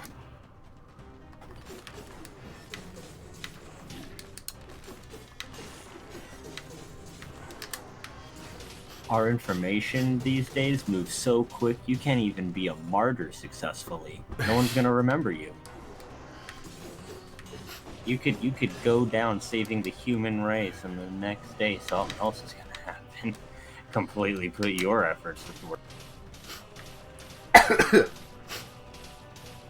Yeah, you can't even successfully be a martyr at the moment. No one will remember you. How many martyrs can you remember right now? Can you remember anybody from like the BLM movement? Like, I can't remember any of them. Information's been so much lately. I don't remember shit. I just know it's all on fire. So much burning shit. So much burning shit.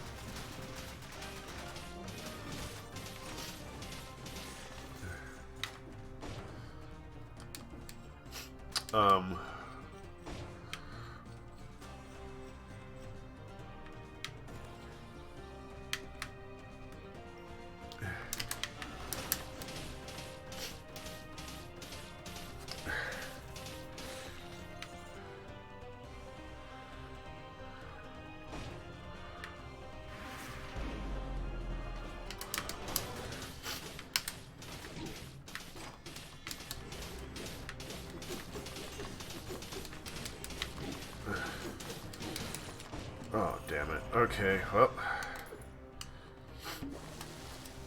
Here we go.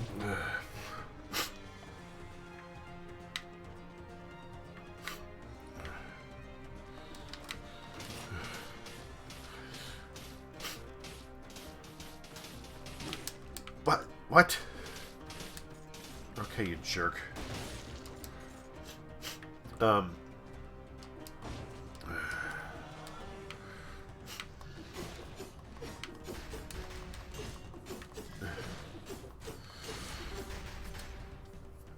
Sorry, I kind of feel like my brain's working the speed of a slab of bacon right now. No worries, my man.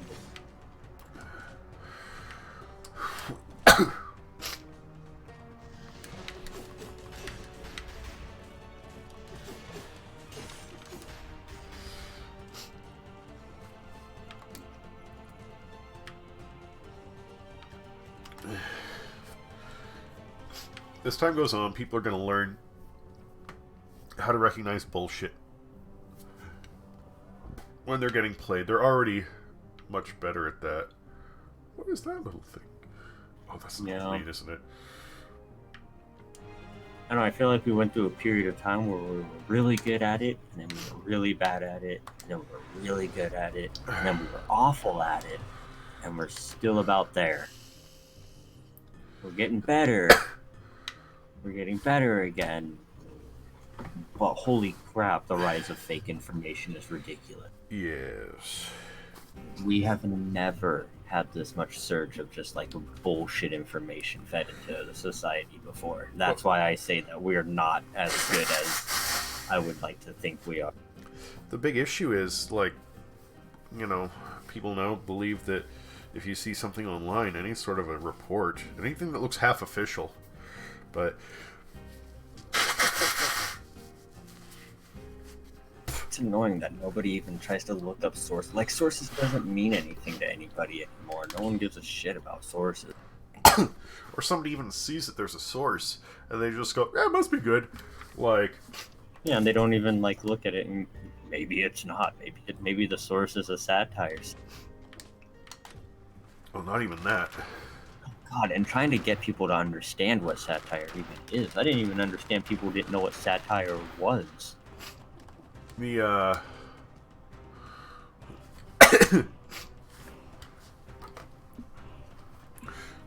there was this article somebody posted about how aluminum is bad for you, and if you cook with any sort of aluminum cookware, it'll kill you or give you Alzheimer's. Now, first off, the whole Alzheimer's aluminum link, that's cause versus effect. This was discovered in the 70s, and very shortly thereafter they determined that aluminum deposits in the brain were caused by Alzheimer's. They weren't the cause of Alzheimer's. You following me? Yeah.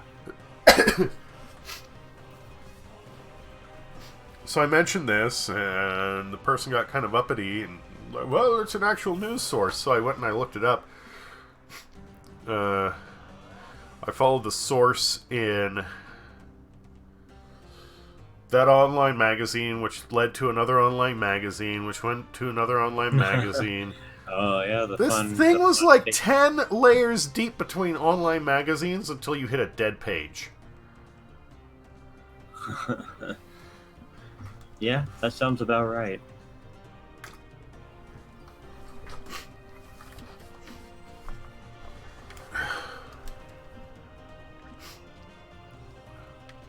Yeah, no, it's pretty... I've had people, like, argue shit with me, and then provide information as to why they're right, where their information ends up providing why I'm right, and they just don't know how to read. That's always been a fun one. Easily my favorite scenarios.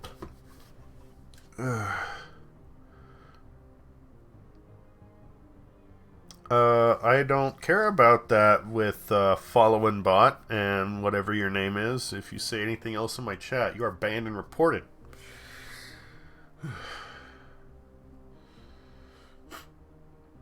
I would, but I'm not a...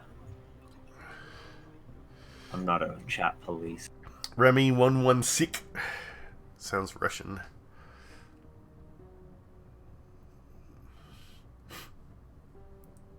Followbot.com. Don't even press the link. Nope. Nope, I'm not going to. I try to be polite. I mean, sounds like Garbo. Usually is. But they haven't said any. Ouch! Ouch! Ouch! So much. So no, no. Bad time.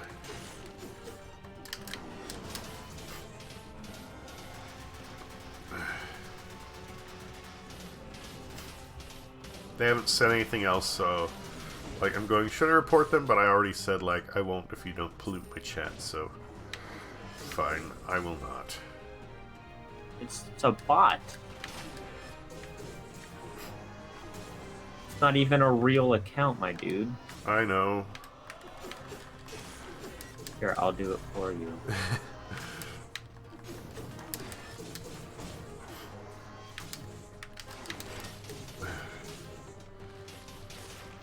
Spam, malicious links, or bot accounts. Bonk.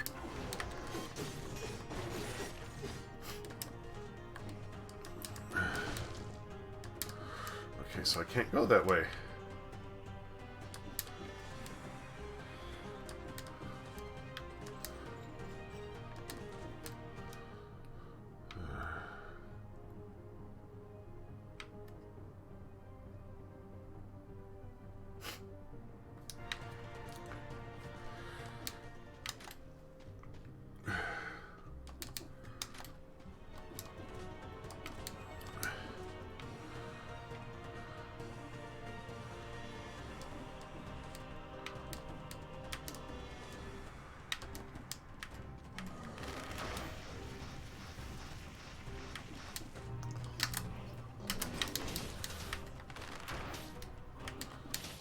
Can't believe you're showing courtesy to a fucking bot. It's a principle sort of thing, follow through on what you've said. I mean, sure.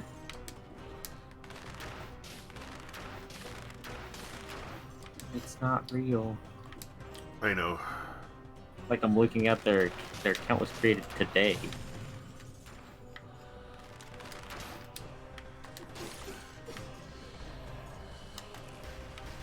Oh, well, can't do it now.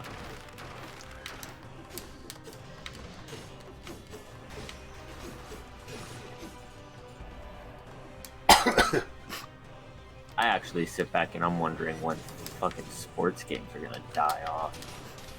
Yeah, there's a good question. They like garner nothing. That's actually okay. So that's No, FIFA garners pretty much the most out of all of them, but I mean, they're not big on Twitch. Nobody gives really a shit about them because we always know next year's is going to be a new one. Half of them are garbage. Well, the people who play them are sports fans. We like to call them simple.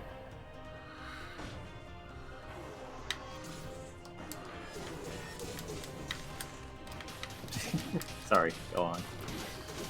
So the big thing is like somebody I've known people that they literally only have an Xbox to play their copies of Madden. Jesus.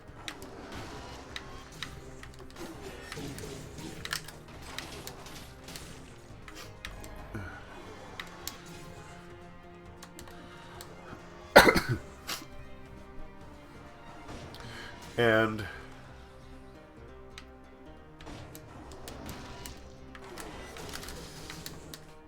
oh, there was a little hidden shortcut there. That's good to know.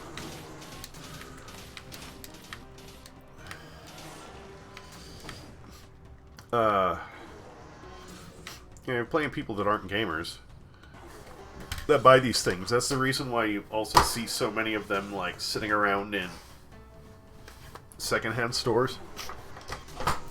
Not even game shops.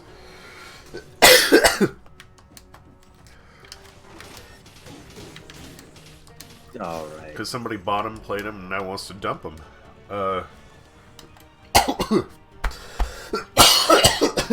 Pardon me. Wow. That was great. Pardon.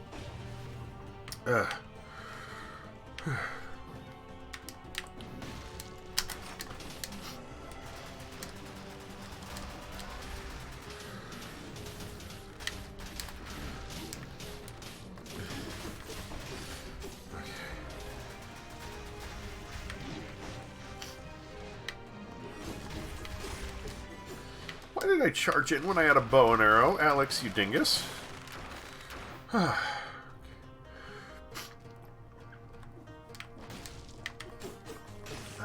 The bigger question is sports. I wonder why so many people are still hung on to that.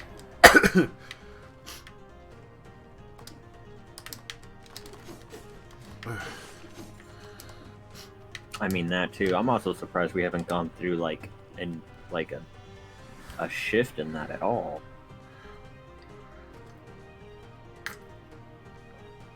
By the timeline, sports kind of go through like a shift like every like 10-15 years. I don't know about you, but it's been a long time since I've seen like anything like trampoline basketball pop up. But that's what I mean. That was those were natural evolutions towards things that we already do. But they never stuck, and then they just didn't. And then the game stopped evolving. Well, it doesn't really matter about the games evolving. I'm wondering like why people get so hung up on watching somebody else play something. I say as I stream my video of me playing a game. Yeah, this is a form of that. We are providing entertainment every time we press go live. And that's fine, but why people get so hung up on a particular somebody winning, right? Oh, yeah, that's something I'll never understand.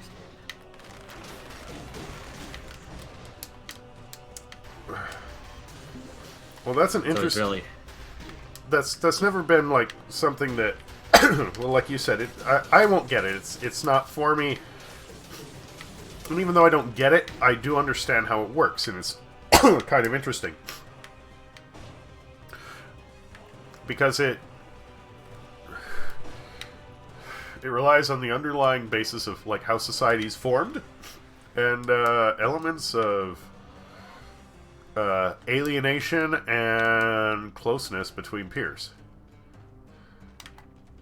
And bullying. That one not so much. So humanity, for whatever reason, has the tendency to segregate itself. Essentially to assign itself different teams, regardless of... You know. Well, what is it? Lord of the Fly. We just kind of split ourselves up into things, whether it be religion, politics, party. Yeah, and... Skin color. Yeah, we just kind of divvy ourselves up. Like if you've watched Idea Channel? Are you familiar with that? No, I've never seen Idea Channel. Oh, you should watch that. Unfortunately, it's a dead YouTube channel at this point. No. But it was a channel sponsored by PBS, as some of the PBS digital studios, and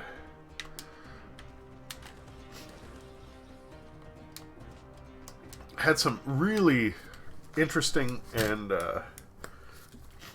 surprising stuff to present.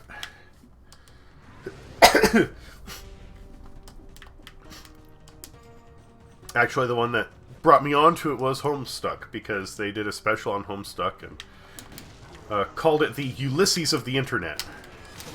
The Ulysses of the... I mean... James Joyce's... not wrong. James Joyce's Ulysses. I figured that's what it was going with.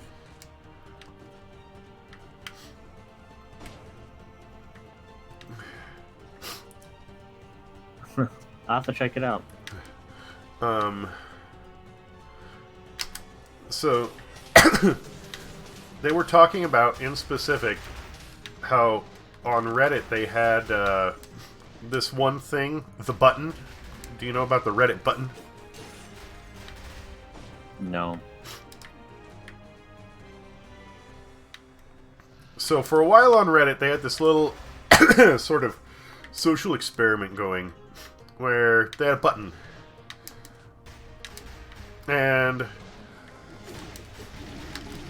No. You stay the fuck back there.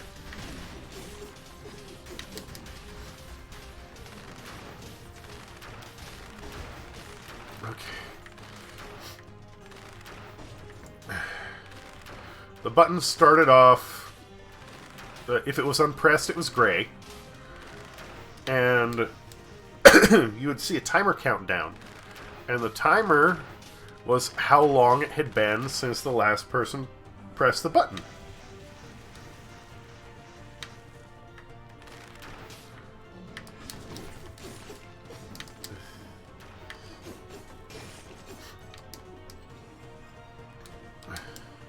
So you had... oh boy, I've already had to use my health flask twice. I'm gonna die on the boss. I'm fucking toast. If you press the button after 1 second had passed, you were assigned a color, red.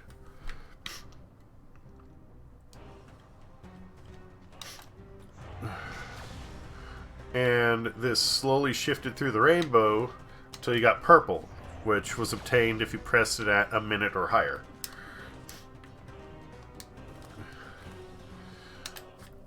So of course some people would count down to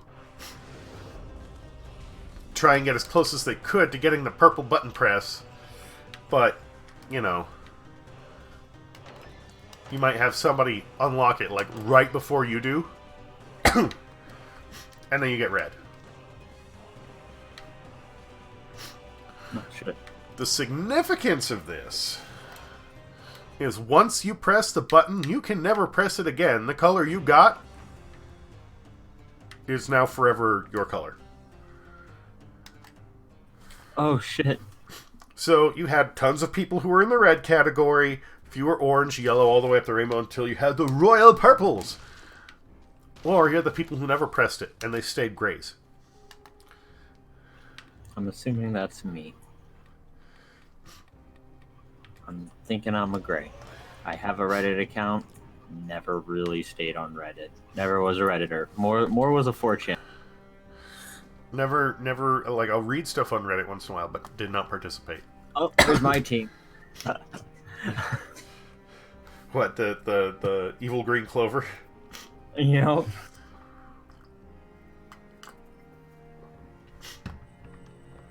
Yeah.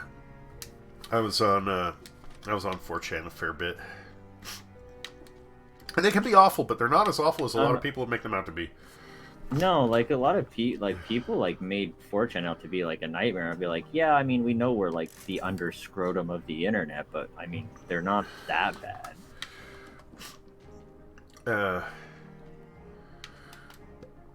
Oh, I get my health refill. Good. Okay, I was a total dingbat. Like if anything, half the time it was all just friendly banter at one another. You'd think. Not banter, like friendly jabs every so often. Cajoling.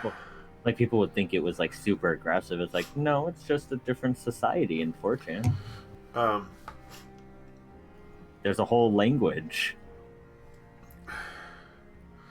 It's like people give me like crazy eyes when I talk 4chan, like at like work. Because they're just like, you can't do that. And it's like, I'm just explaining it to you. It has also changed since we were there, though. No, yeah, that's why. Like I can't even say what my title is on for you because you're on Twitch. But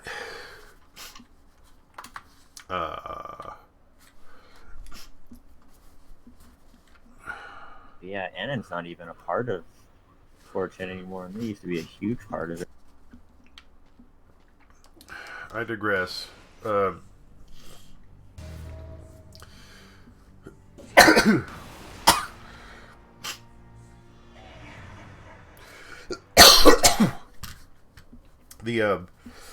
the thing is, as people would be assigned these colors, they would start to take sides with other colors that were the same.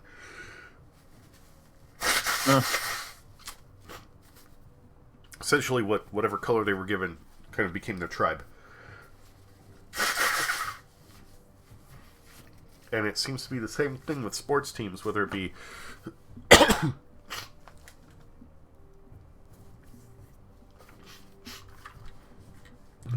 Give them something they like to look at, and they just kind of go for that one. well, not just something they like to look at, something they can associate with. Whatever their connection is, whether it be their... Oh, fucking spike pits. No! No! That's probably actually where this whole sports talk is going to lose me the most, because I don't understand the associate. Because there's so many people who associate their team in areas that they don't even, like, live in. My mom's football team is Green Bay. She has never lived fucking anywhere around that area in her entire life. She has nothing to do with that area at all, and yet her football team is Green Bay. Riddle me that, Batman. I can't, and I don't think I will. No, you could anyway. That's, like, I can't. That was unfair for me to bring up. Anyways, I can't just take a personal thing and go like, meh. I mean, that happens a lot, though. I don't know a lot of people that actually, like, because their football teams are, like, from their areas. I was like, my dad likes the Bears. Again, they're Chicago. My dad's never been around. Yeah. Like, I don't get it. I don't fucking get it. Like, I at least chose the Chargers because I was like, I don't know, I'm living in LA right now. I guess I might as well. But like, that was my reasoning. donk. I just don't understand how people pick their teams. But there, I mean, there's something they connect with, whatever it is, right? I guess, yeah. And what am I trying to say here?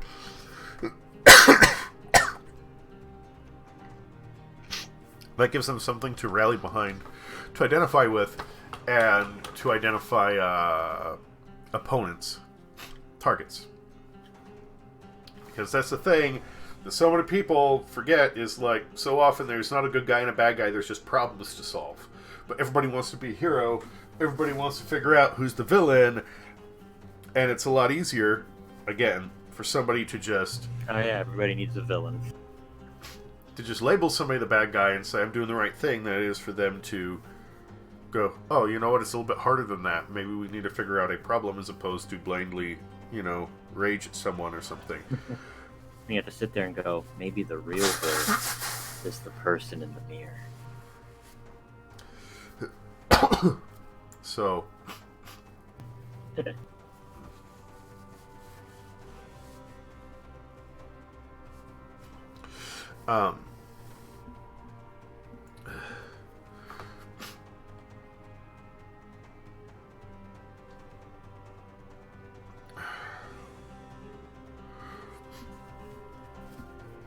First, you have this tribal tendency, like I was just discussing, right? And this is something that, with early humanity, was kind of important. Identify your tribe, know why you connect, and know who to watch out for. Fine. Carrying this now, especially this level of animosity over frivolous things, is kind of dumb. Oh yeah, it doesn't work too well, huh? That's where you get things like racism. Yeah.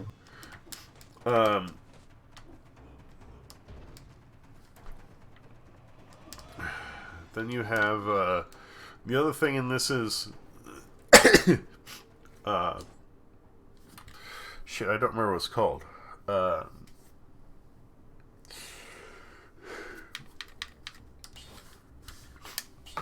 want to say it's like appreciation by proxy.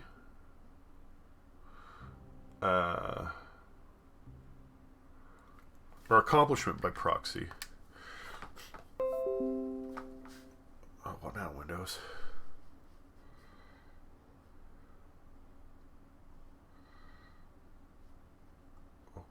Okay. Whatever.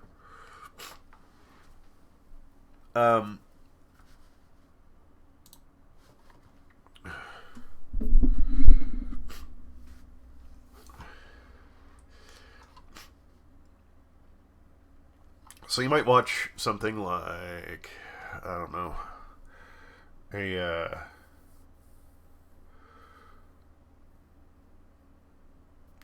something like Star Wars, and you get a good feeling over some parts of the movie, right?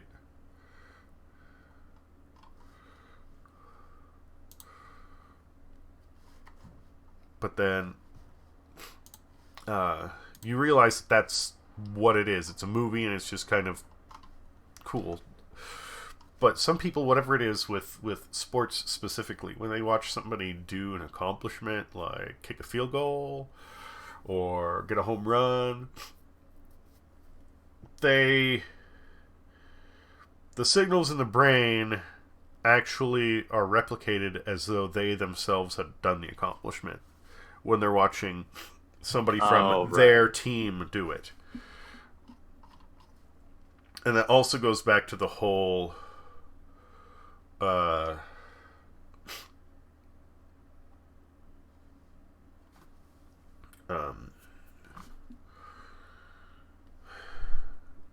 tribal thing.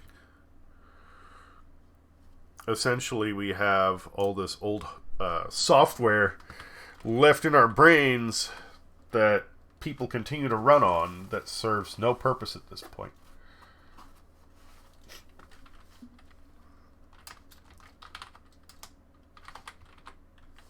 Go us.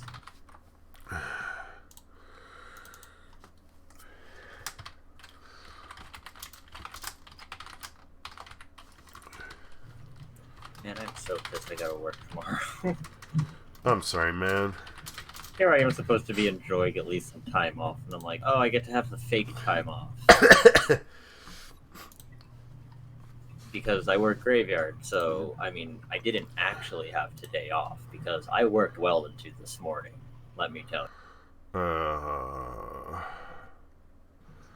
And then I got to sleep for a little bit, and then I got to get up, do all this, and go to bed. Go back to work at 8. Or whenever the fuck I decide to show up. I'm technically not on the schedule, so I can do whatever the fuck I want. Just as long as I show up. I was never told when to show up. I'm just assuming they want me to show up. This is very true.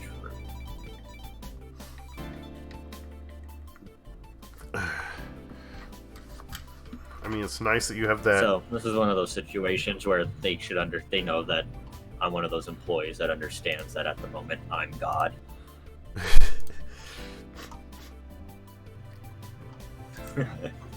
This is why they're afraid to give me too much power, because I make lines like that. Man.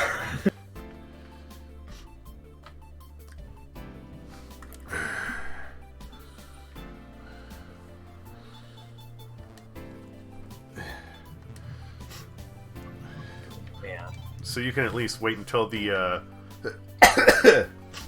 the afternoon if you want. Say that again? You can at least wait until the afternoon if you want. Oh, yeah.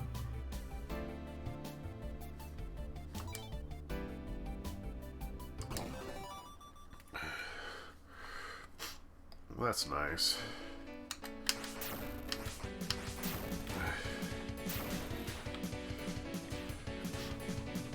Yeah, no. It was kind of shitty of them to throw that out. Actually, I'm gonna punch the bitch boy that caused me to do this. God, I hate that kid.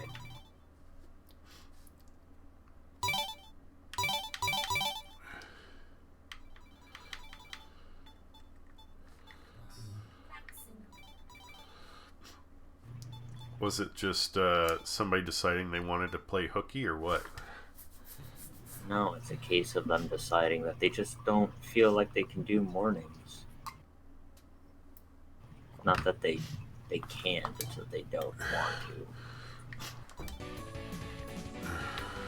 Which was their shift that they signed up for, which is why we got everything that's situated. But now, since that they're having a hissy fit about it, nobody likes working with this person anyways, which is why they got thrown on the shift that they did. Yeah, no, because they're fucking lazy. All they do is like stand, like they're annoying as fuck to work with. I hate working with this guy. He's annoying to look at, and he's annoying. He will just rub you the wrong way in all the ways. But yeah, like you'll just stand there and you're like, fuck, there's shit to do. Why are you just standing there? We're dishwashers. We're not floor control. Come on, let's move it. But yeah, no. And because he just decided that he didn't want mornings anymore, so the original person who takes the swing shift, or who originally takes the night shift for my day off, had to go to that morning, which means that I have to do the night shift for that Friday. So it's the kind of shit rolls downhill type thing, except it's a giant chain reaction of shit. Yeah, no.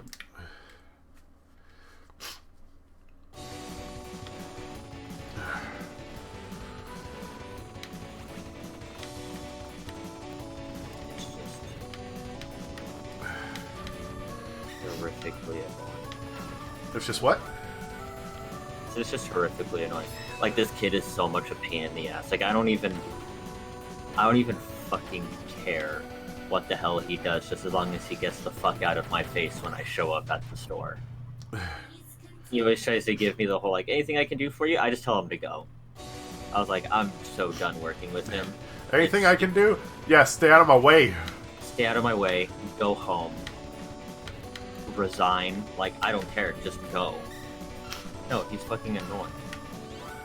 And it doesn't matter if you ask him to do something before he leaves anyways, because it's kind of a roll of the dice if he does it or not. So he's that reliability where it's like, I really don't fucking care what happens to you, I just don't want you in my way. And that sounds harsh, and that's because it's supposed to be. It's a harsh world, kid.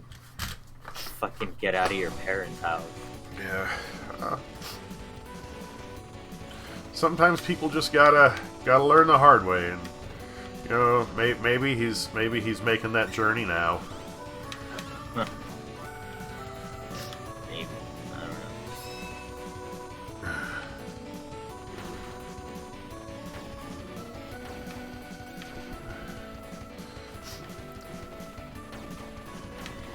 I just know I can't hit him or it'll be a hate crime, so... Because he's gay, so... Yeah, like, I legit can't, because it'll be a hate crime.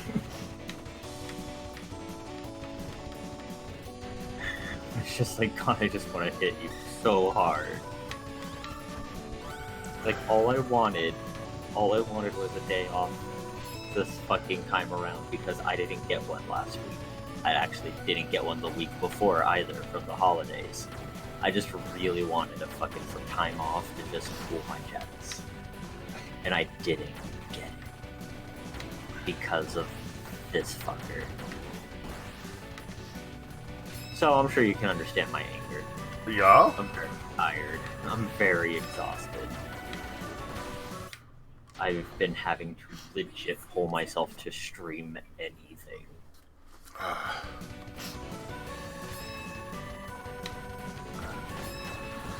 Oh, well, at least I got it, I guess, today. At least you what? I guess I kind of, like, got today. Or yesterday, now. Sadness.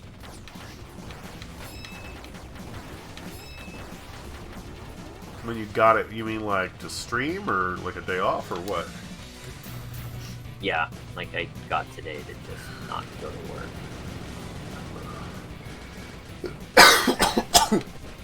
Where I sit there and fantasize about putting bleach in people's food.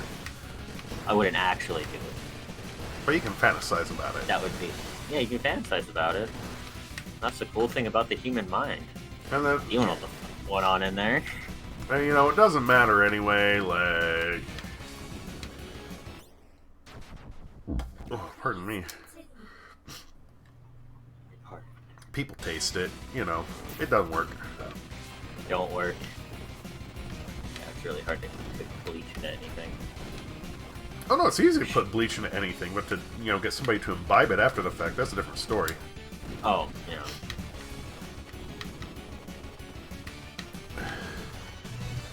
Cyanide. Cyanide works pretty well, I think. Yeah, it's supposed to. Arsenic? Lye. Oh no, not lye. Lye is super caustic and definitely noticeable. But I don't remember if it's... Yeah, arsenic or cyanide. It's supposed to taste like almonds.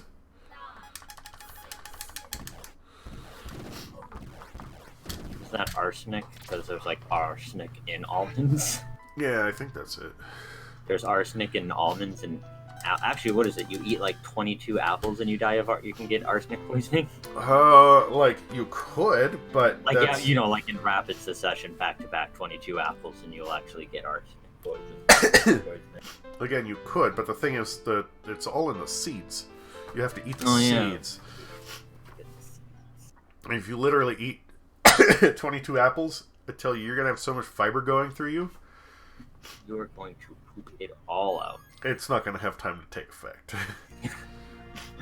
If you took the seeds of to 22 apples, if you took the seeds of 22 apples, ground them up, and then ate them all at once, then it might kill you. Yeah. But that's a big if. Big if.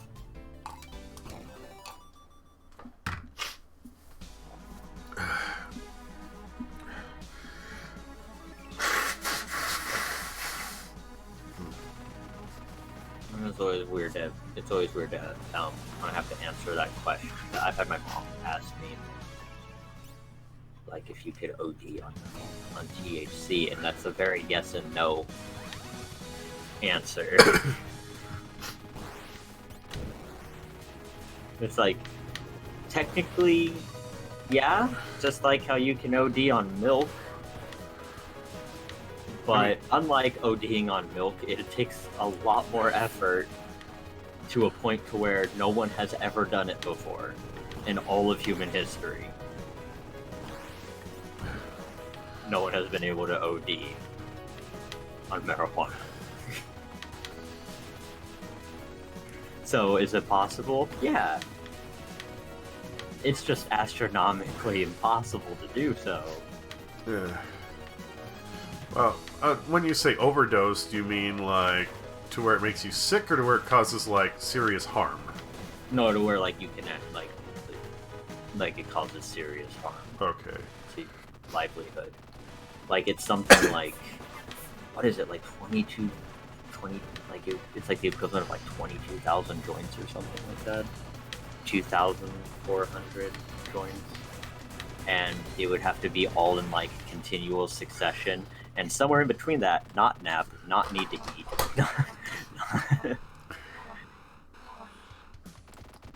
Like, you can't take a break. If you had concentrated just pure THC, then you might be able to do the thing. Like, but it would also have to be a lot of it. Well, yeah. Obviously. But yeah, I guess at that point, yeah, but... And... Because, well, the reason I ask is, like, you can overdose on nicotine. Yeah, I was gonna say, you can do it on, like, you can technically overdose on anything, though. You can overdose on alcohol, and you know what that's called? A hangover! A hangover is a small overdose, yeah? Yeah. And you can get a nicotine hangover. No.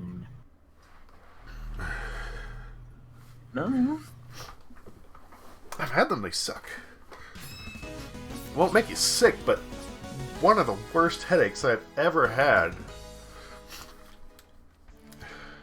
It's not quite migraine level, but it is just unending. Oh, Oh, right. I know what you're talking about. It's like, whatever it is, it doesn't stop. Take aspirin, it doesn't matter what, it will not go away.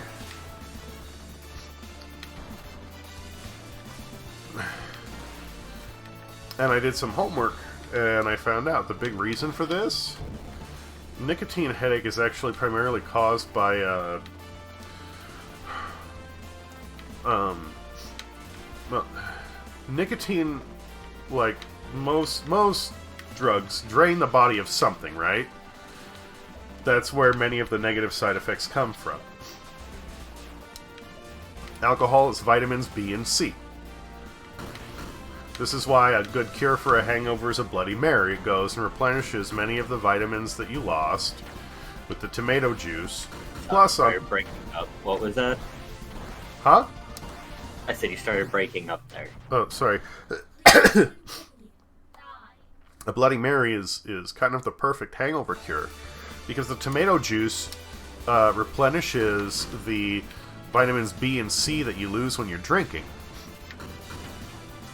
And then on top of that, you've got the booze that goes and helps kickstart your system again in a way that makes it to where it can actually stop bitching at you, essentially. Yeah.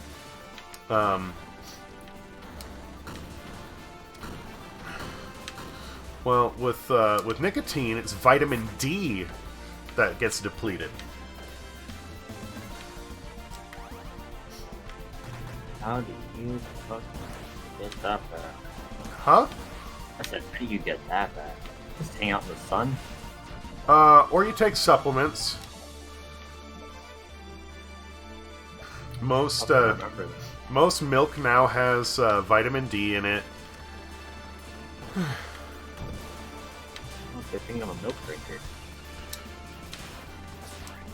You also get, well, yeah, you can get supplements, and the only foods that contain vitamin D, naturally, are eggs and mushrooms. I mean, that narrows it down. And it kind of makes sense. I mean, like, mushrooms are one of the few plants that grows without sunlight, right? So they need to have vitamin D, or be able to manufacture it themselves. And then eggs, because, like, that's a basic building block of life. So, yeah, you gotta have it in there in order to make a new thing, right? Right. So, yeah, you want to go natural, just have a big glass of milk and a fucking mushroom omelet, and you're well on your way to feeling better. But that's a nicotine hangover, mind you. Right.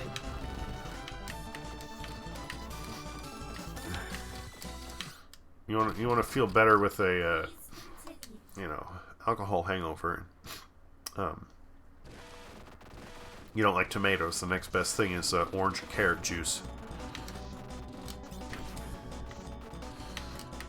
Man, I suck tonight.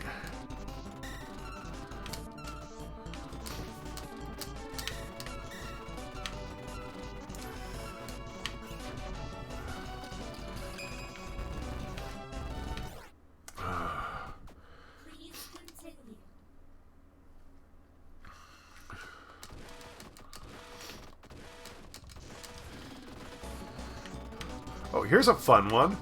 You know what's used to treat antifreeze poisoning?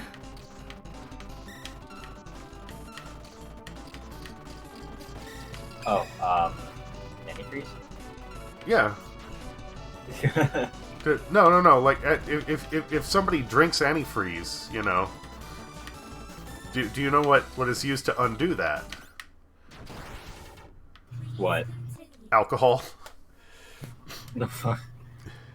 No. Oh, yeah, because it depletes it, right? Well, Or it antifreeze takes away the chemical that's like toxic to us. Antifreeze is very similar in chemical structure to alcohol, like ethanol. So if you drink alcohol, the ethanol, stronger the better, goes and essentially binds to the rest of the antifreeze chemicals, and It'll make you sick, but it'll change it to a substance your body can break down. It's kind of like you ever spilled any sort of oil on something that's plastic? Yes. You know how it kind of like melts the plastic over time if you leave it in contact? Yeah, it kind of gets fucked up. Well, that's because plastic is made from oil, and when the two come in contact, the liquid oil essentially like binds to the plastic and starts to rehydrate it, for lack of a better word.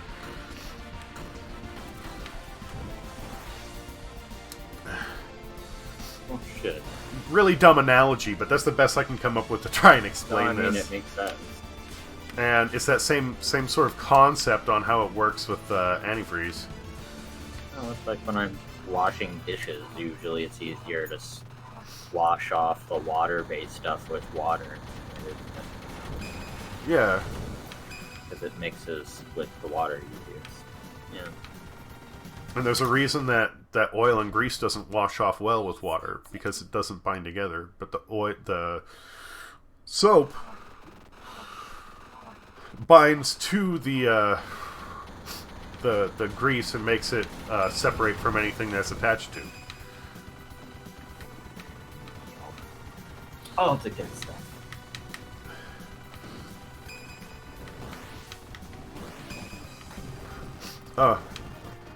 Fun fact, it's only recently that we actually understood why soap cleans so well.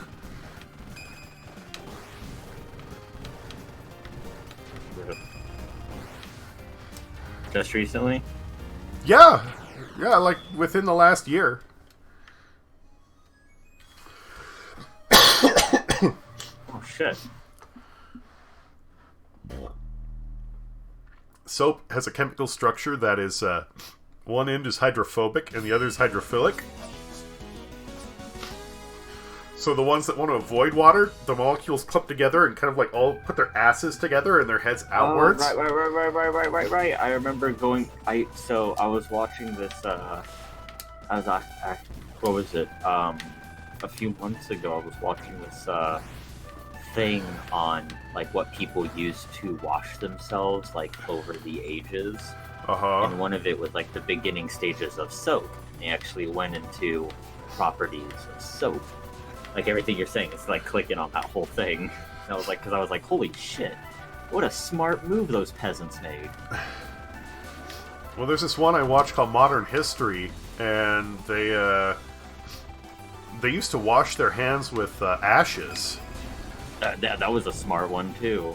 Well, as long as you do it in very small amounts, because ashes, as it turns out, you mix them with water. The lye thing, yeah. And you can start eating away your skin. Yeah, it has that little chemical in. What was oh yeah, the people who had it best were like the people who had like small amounts of snow that they could get to. Because you were able to just use snow to clean everything, and they're like, this is way better. Well, because it's a microabrasive and it literally just melts as you. Like, no, the other day I have a large black mug on our back patio that I used to put all my cigarette butts in. And I cleaned it out, and this was when it snowed. And I dumped it out in the trash, and then I still wanted to clean some of the crap out, and I just went, you know what? I grabbed a handful of snow, packed it in there, jammed my fingers in, like twisted it around, then dumped it out. No problem. Yeah. Snow's magic. And I was telling my girlfriend, like, had it easy, man. Tell my girlfriend, like, you know, it's kind of amazing if you had snow as just like a little snowmaker in your kitchen to help clean things. It would actually be really handy, because it's an abrasive, but it breaks down at just the proper time that it doesn't destroy what you're trying to clean. Usually, I mean, if something's really fragile, then yeah, it can, but...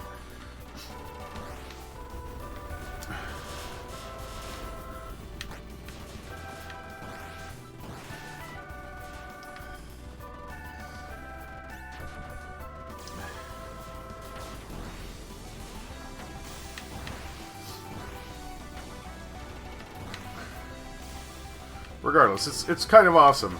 It's amazing No, it's stupid awesome. how well for this just simple thing, how good a job it does. And I thought it was that they used like snow to that extent. I was like, damn. I was like, of course you would though. I was like, of course you would. If you had this thing that was in abundance and it had this kind of use to it, I'm sure you'd find all sorts of things to it.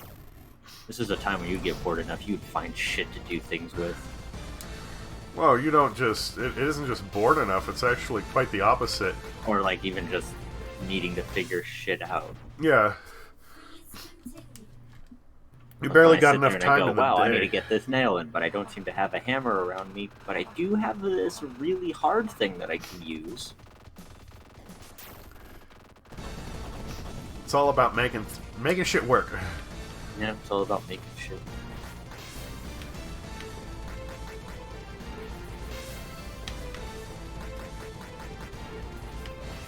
Some of my favorite stuff to think about is like how every once in a while through history you had one person that just fucking changed everything, and like to this day we still feel the effects of it. Like Napoleon. Yeah. Still feel the Napoleonic Wars. Fucking, you wanna know something that people don't think about we still feel? To this fucking day? Whoa. What? Rome is literally the reason why we are the way we are. It's why our houses are the way they are. It's why our governments are the way they are. It's why wars are fought the way they are. Rome is literally the reason for why everything is the way that it is. It's a large portion thereof, but I can't say but, like, that's legit. They set the standard. They did, but it's actually the Persians were more like the government of the U.S. nowadays than Rome was.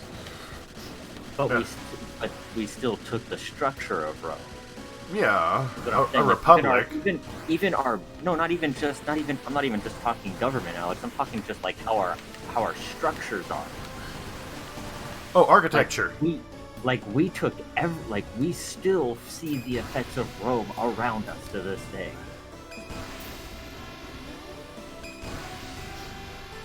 It's like sometimes it's very subtle, but if I got into this whole thing where I was getting super into that whole thing. That whole little time period, and then you start going, holy shit, we're still making this stuff. It just looks a little different.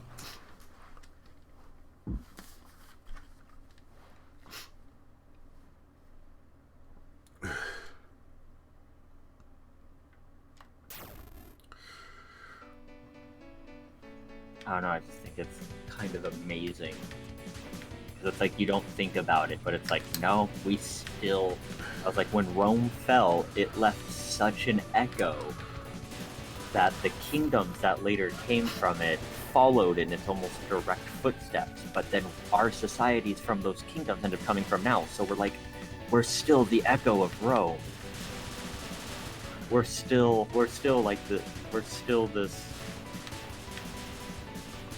the natural succession of this ancient heritage that we're all a part of. Well, if you want to call it a heritage. I mean, kind of. I think that we're all related to that area some way or another.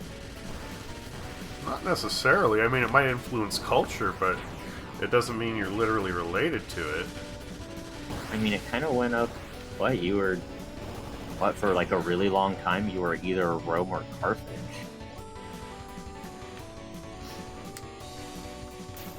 Asia wasn't even a thing. Well, it was a thing, it just wasn't really interacting with the West yet. No, like, at that point, it wasn't... I mean, we're talking pre... Shit. I don't even... Hang on.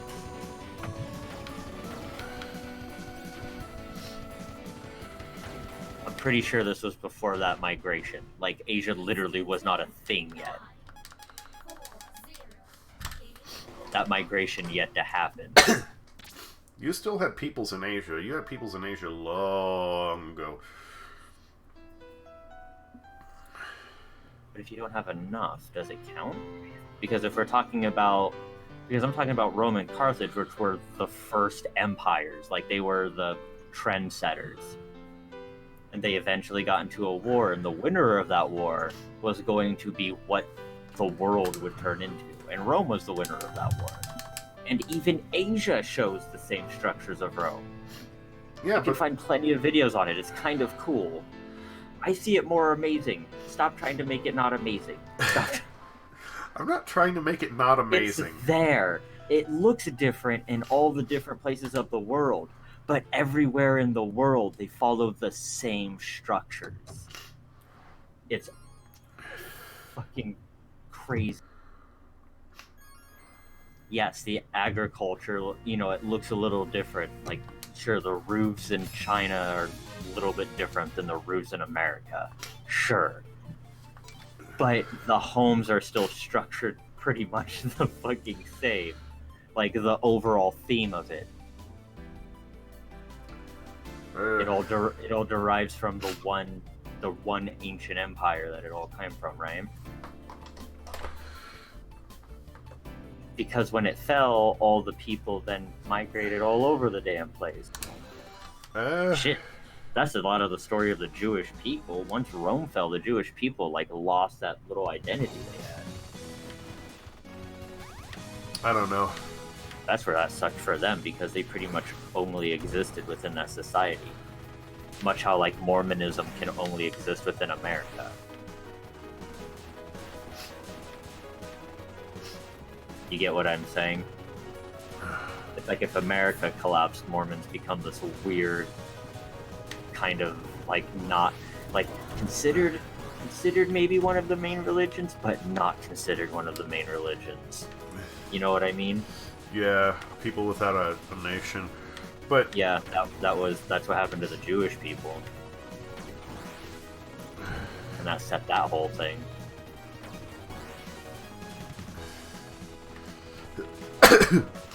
I don't know.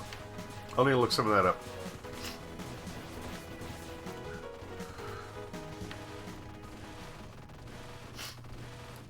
Also, gonna be honest, might be a little stoned. I might have been going a little overzealous with it.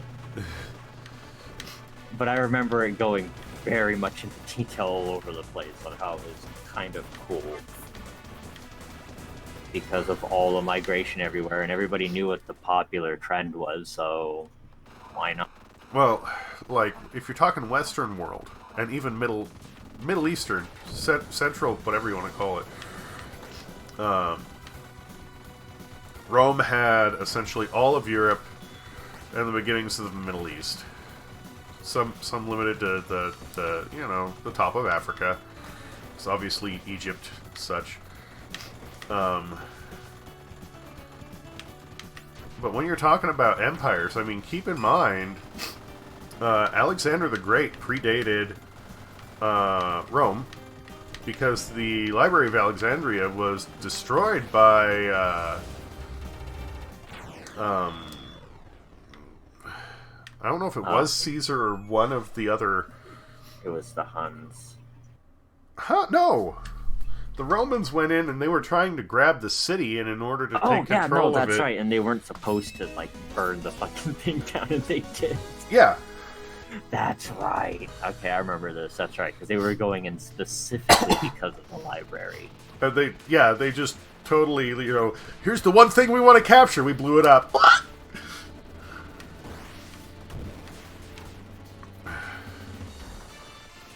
No, that actually brings up one of those weirder ones, because we still not 100% sure what happened to the Egyptians. Well, like, we're pretty sure it was like famine, but there's nothing really stating that. But we think it's the only thing that could have pushed a mass migration like that and a people out of an area. The thing that I've found recently just astounding is the Babylonians. Oh, there's a fun one.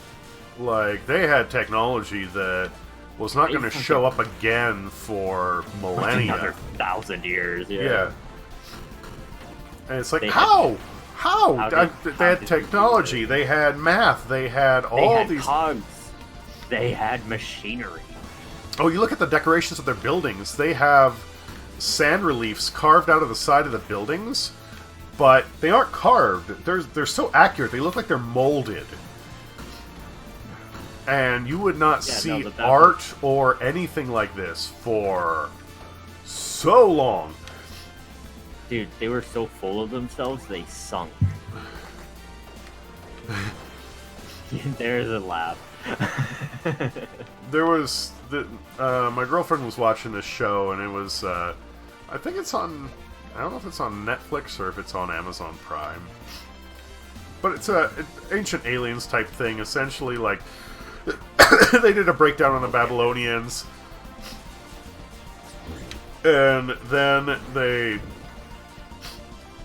I try not to go straight for aliens.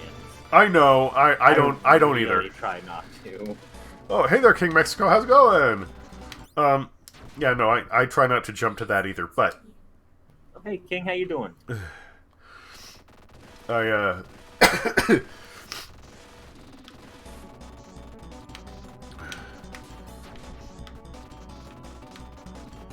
Pretty sure if that type of intelligent life existed, they would have some sort of prime directive. Well, that's the thing, is essentially they did the same thing as Mind Flayers in D&D. I am sick. Thank you for noticing. Yeah, he's still down in the dude. But yeah, they essentially did the same thing as Mind Flayers in D&D. Basically went to Earth and said, like, you know, we're gonna live here for a while. We need some slaves. Guess what? We'll just genetically engineer some. Okay, that's a cool idea. You know, we want them to do even more shit for us. So you know what we're gonna do? We're gonna give them technology and math. Oh, that won't backfire at all. And then when everything went fuck up and hey guys, it's backfiring. Yeah. That's when they went, hey, you know what? And all of a sudden these gods just disappeared, and there was a rain of fire and a giant flood. Oh. Ah, Disney's Atlantis take. And actually, that's one of the things is, like, they also got into ziggurats. Ziggurats are interesting because they aren't just, you know, big old pyramid structures. Especially around the Fertile Crescent, where Babylon was, they were meant to be structures that you would go to the top of to weather out a flood.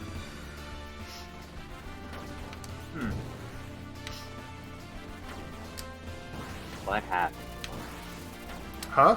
Oh, they sank. That's right. The poor Babylonians. Well, no, nobody knows exactly what happened to them. No, I know. They just kind of, I don't know, probably famine. It always seems to be famine. Or plague. Or plague. I mean, Native Americans, there were huge numbers of Native Americans, and everybody wants to blame, you know, the Americans or the Europeans coming over and taking them out. And it's like, no, a lot of them when they got here, there had been like some kind of mass plague, and you literally had villages that are just left dormant because everybody died and the survivors ran away. Yeah, things get messy. things get messy there a little bit.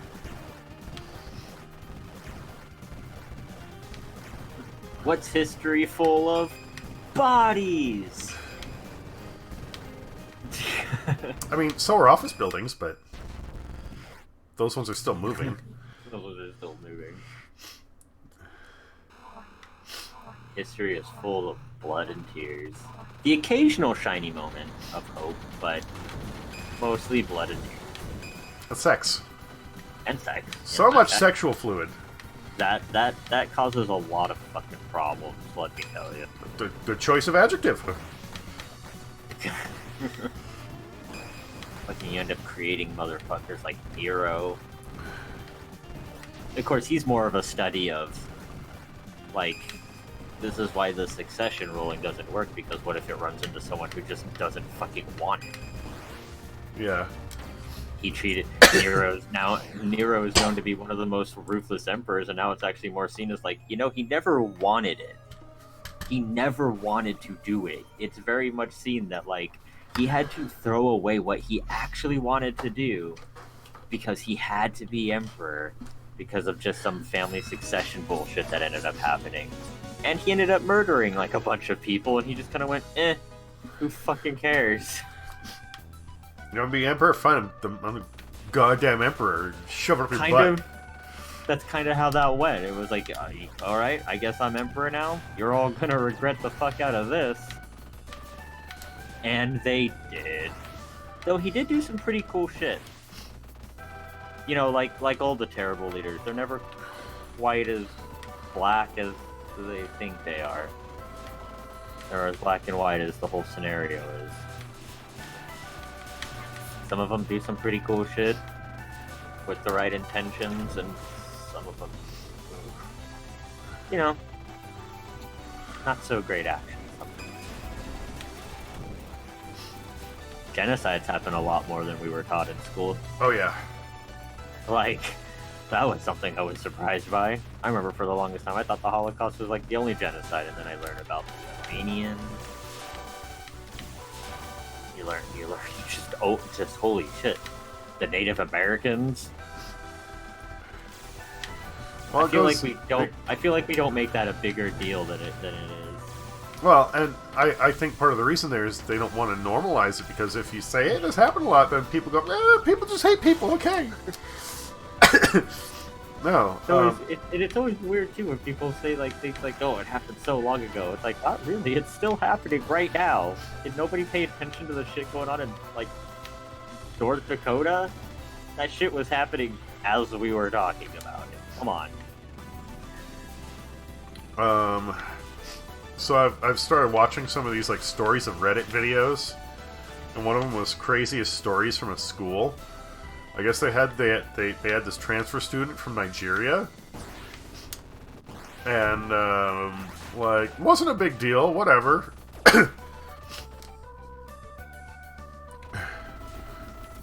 And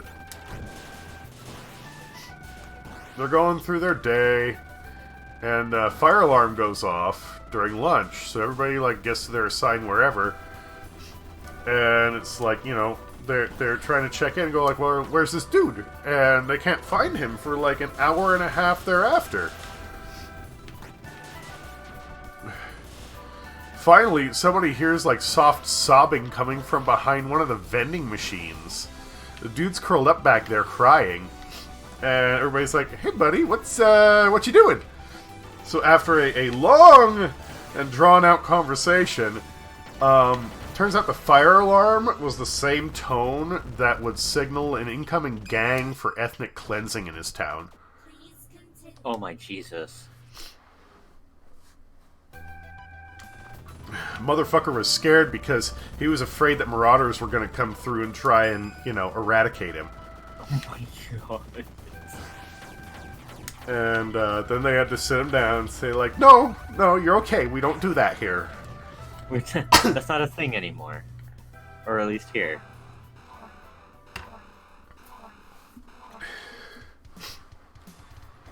But yeah, when you're saying, like, the stuff is still going on. Yeah, still going on. Not in maybe first world nations, but... The world's bigger than people like to think it is. Yes. That's why I hate it when people say it's a small world, and I go, no, it's not. It is not a small world. Small county, small state, maybe. Not a small world.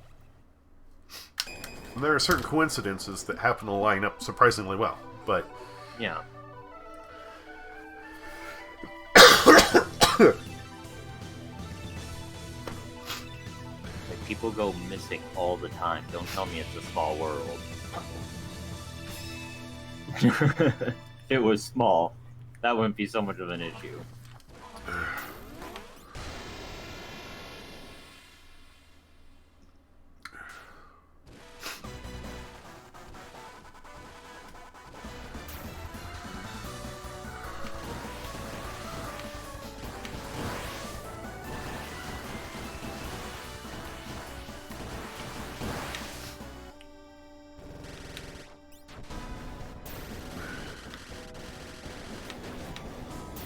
Psycho X Psycho any good? Huh? Is it Psycho X Psycho any good? I'm sorry, I can't make out. Say that again. Sorry, is is Psycho Pass any good? Psychopaths?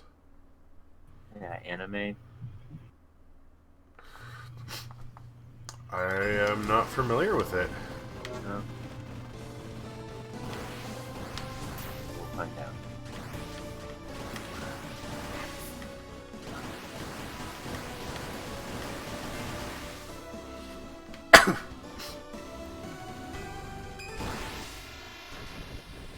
Right in the beam, cool.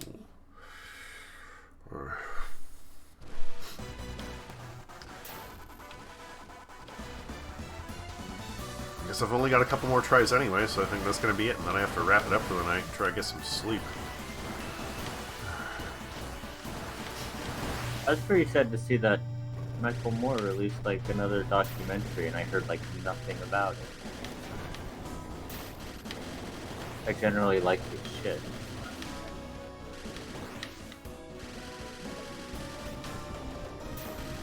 Granted, I understand that I separate the bias. I'm not completely an echo chamber, alright?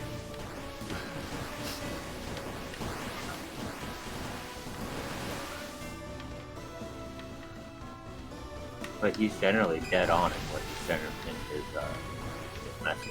Like, Sicko was brilliant. I'm not familiar with that. Oh, man. It's the one where he's basically, like, talking about the American healthcare system and how much it's just this fucking failure right now, and how it's ridiculous that we the same lies about it over and over and over again. Oh. And like even down to he was trying to get like a whole bunch of the 9/11 responders some help, and like everywhere they went they just couldn't fucking get him some help, so he smuggled them over into Cuba where they were able to get some medicine and some help. Like, and he's like, you see that fucking vast difference? How sick was that? Their own country doesn't care enough about them. They had to go to another country where they were able to fucking get some help. And they did the big hero's deed in the country that's like ignoring them. Like, god damn, it's so hard for me to like our country sometimes, dude. Yeah? Like, it's like everywhere else, it's like they at least put those people, like, above all else. It's like, hey, you're important. And it's like, here, it's like, you're expendable.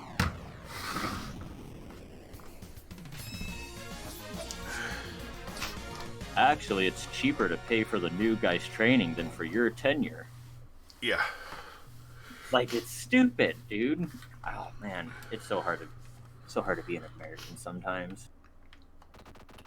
I just feel like this country was like first built with the dreams, and then like people found out how to make it into a trap.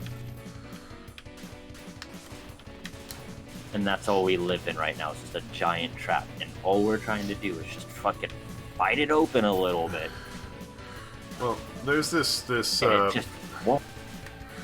phrase that I've used, which is not quite accurate, but capitalistic communism, which sounds like it doesn't make any sense, but like kind of does. You may not be submitting to the grand like government regime, but it's as like far oligarchy status. It's business, and the business is more like, you know, oh, you should be proud to work here. You should, you know, pride in the business, and it's like, no, we're here. Battle. We're here because we want a paycheck. We're here to do a job. There's nothing about, you know, honor and pride, and I'm not here to help with my standings. You know, I'm here to help. You know, beforehand, jobs used to be ways you bring yourself up. That was the point of the middle class. Because you have to have a middle class to wedge the gap between the poor and the rich. Yeah. you have to have a stepping stone. Or if you get rid of the middle class, then you have a purge situation. You can, where you just have rich people and poor people, and then we're back in kingdoms. But they'd be corporate kingdoms, so it'd be even weirder. Have you seen Rollerball? Oh my god, yeah, I was actually just thinking about that. I was actually thinking about Rollerball and the one with Justin Timberlake where they pay with time. Oh, I don't know about that one. Oh, there's this one where it's like you're basic, like when you're bored, you're basically given like this perceived amount of time, and you pay for stuff using that time on you, and you're paid with time. Currency is this time that's always like shown on your arm. Huh.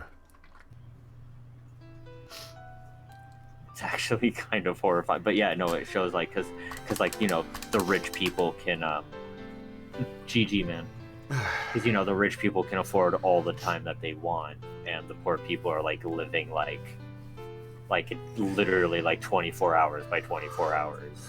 Yeah.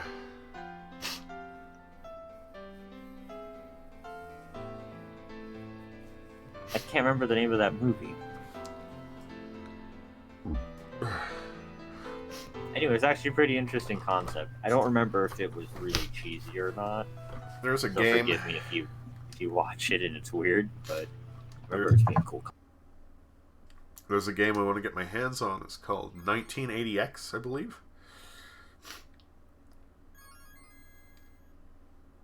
Or 198X, whatever. 1980. What is it? And it's a high action roguelike. But you don't have a life bar. You same thing. As you clear through the levels, you earn seconds.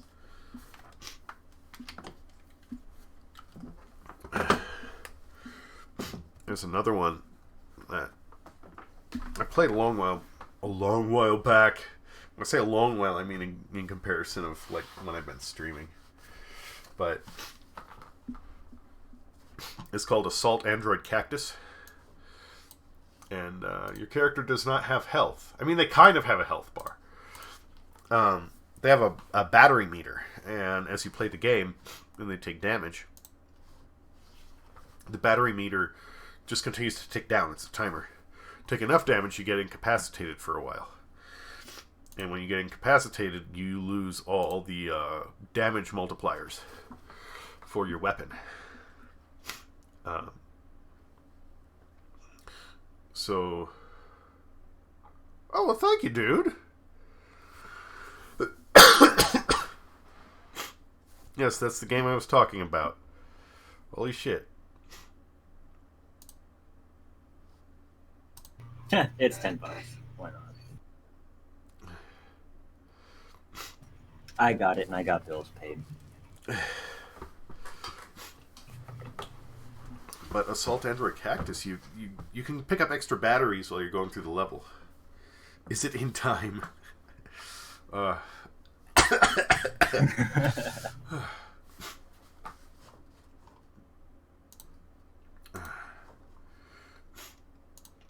Assault Android Cactus, you have batteries that you pick up, and they help refill your meter so you can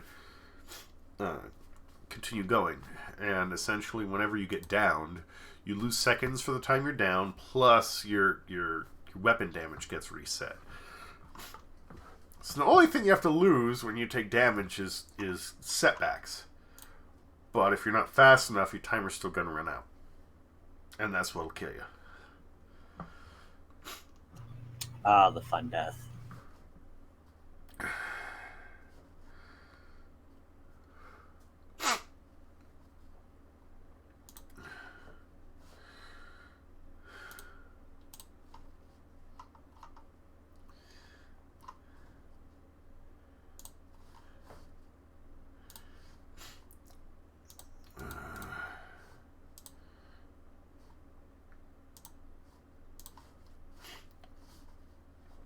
Steam has the dumb.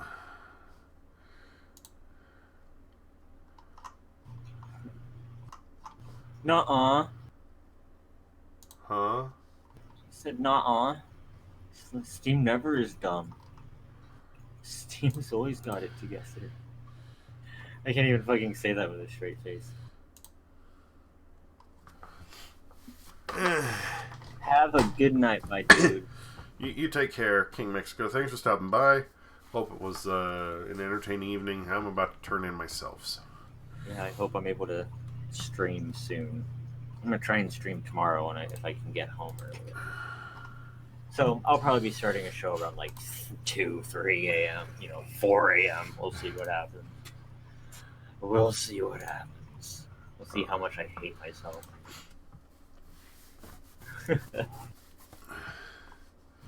But yes, my dudes, y'all have a good night. Love, peace, chicken grease. So you signing out as well? Tootie? I was letting you get your sign off done. Did you get it done? No, I haven't signed off. I asked for you signing out as. Are you? Oh yeah, I signed off a while ago. Okay. You were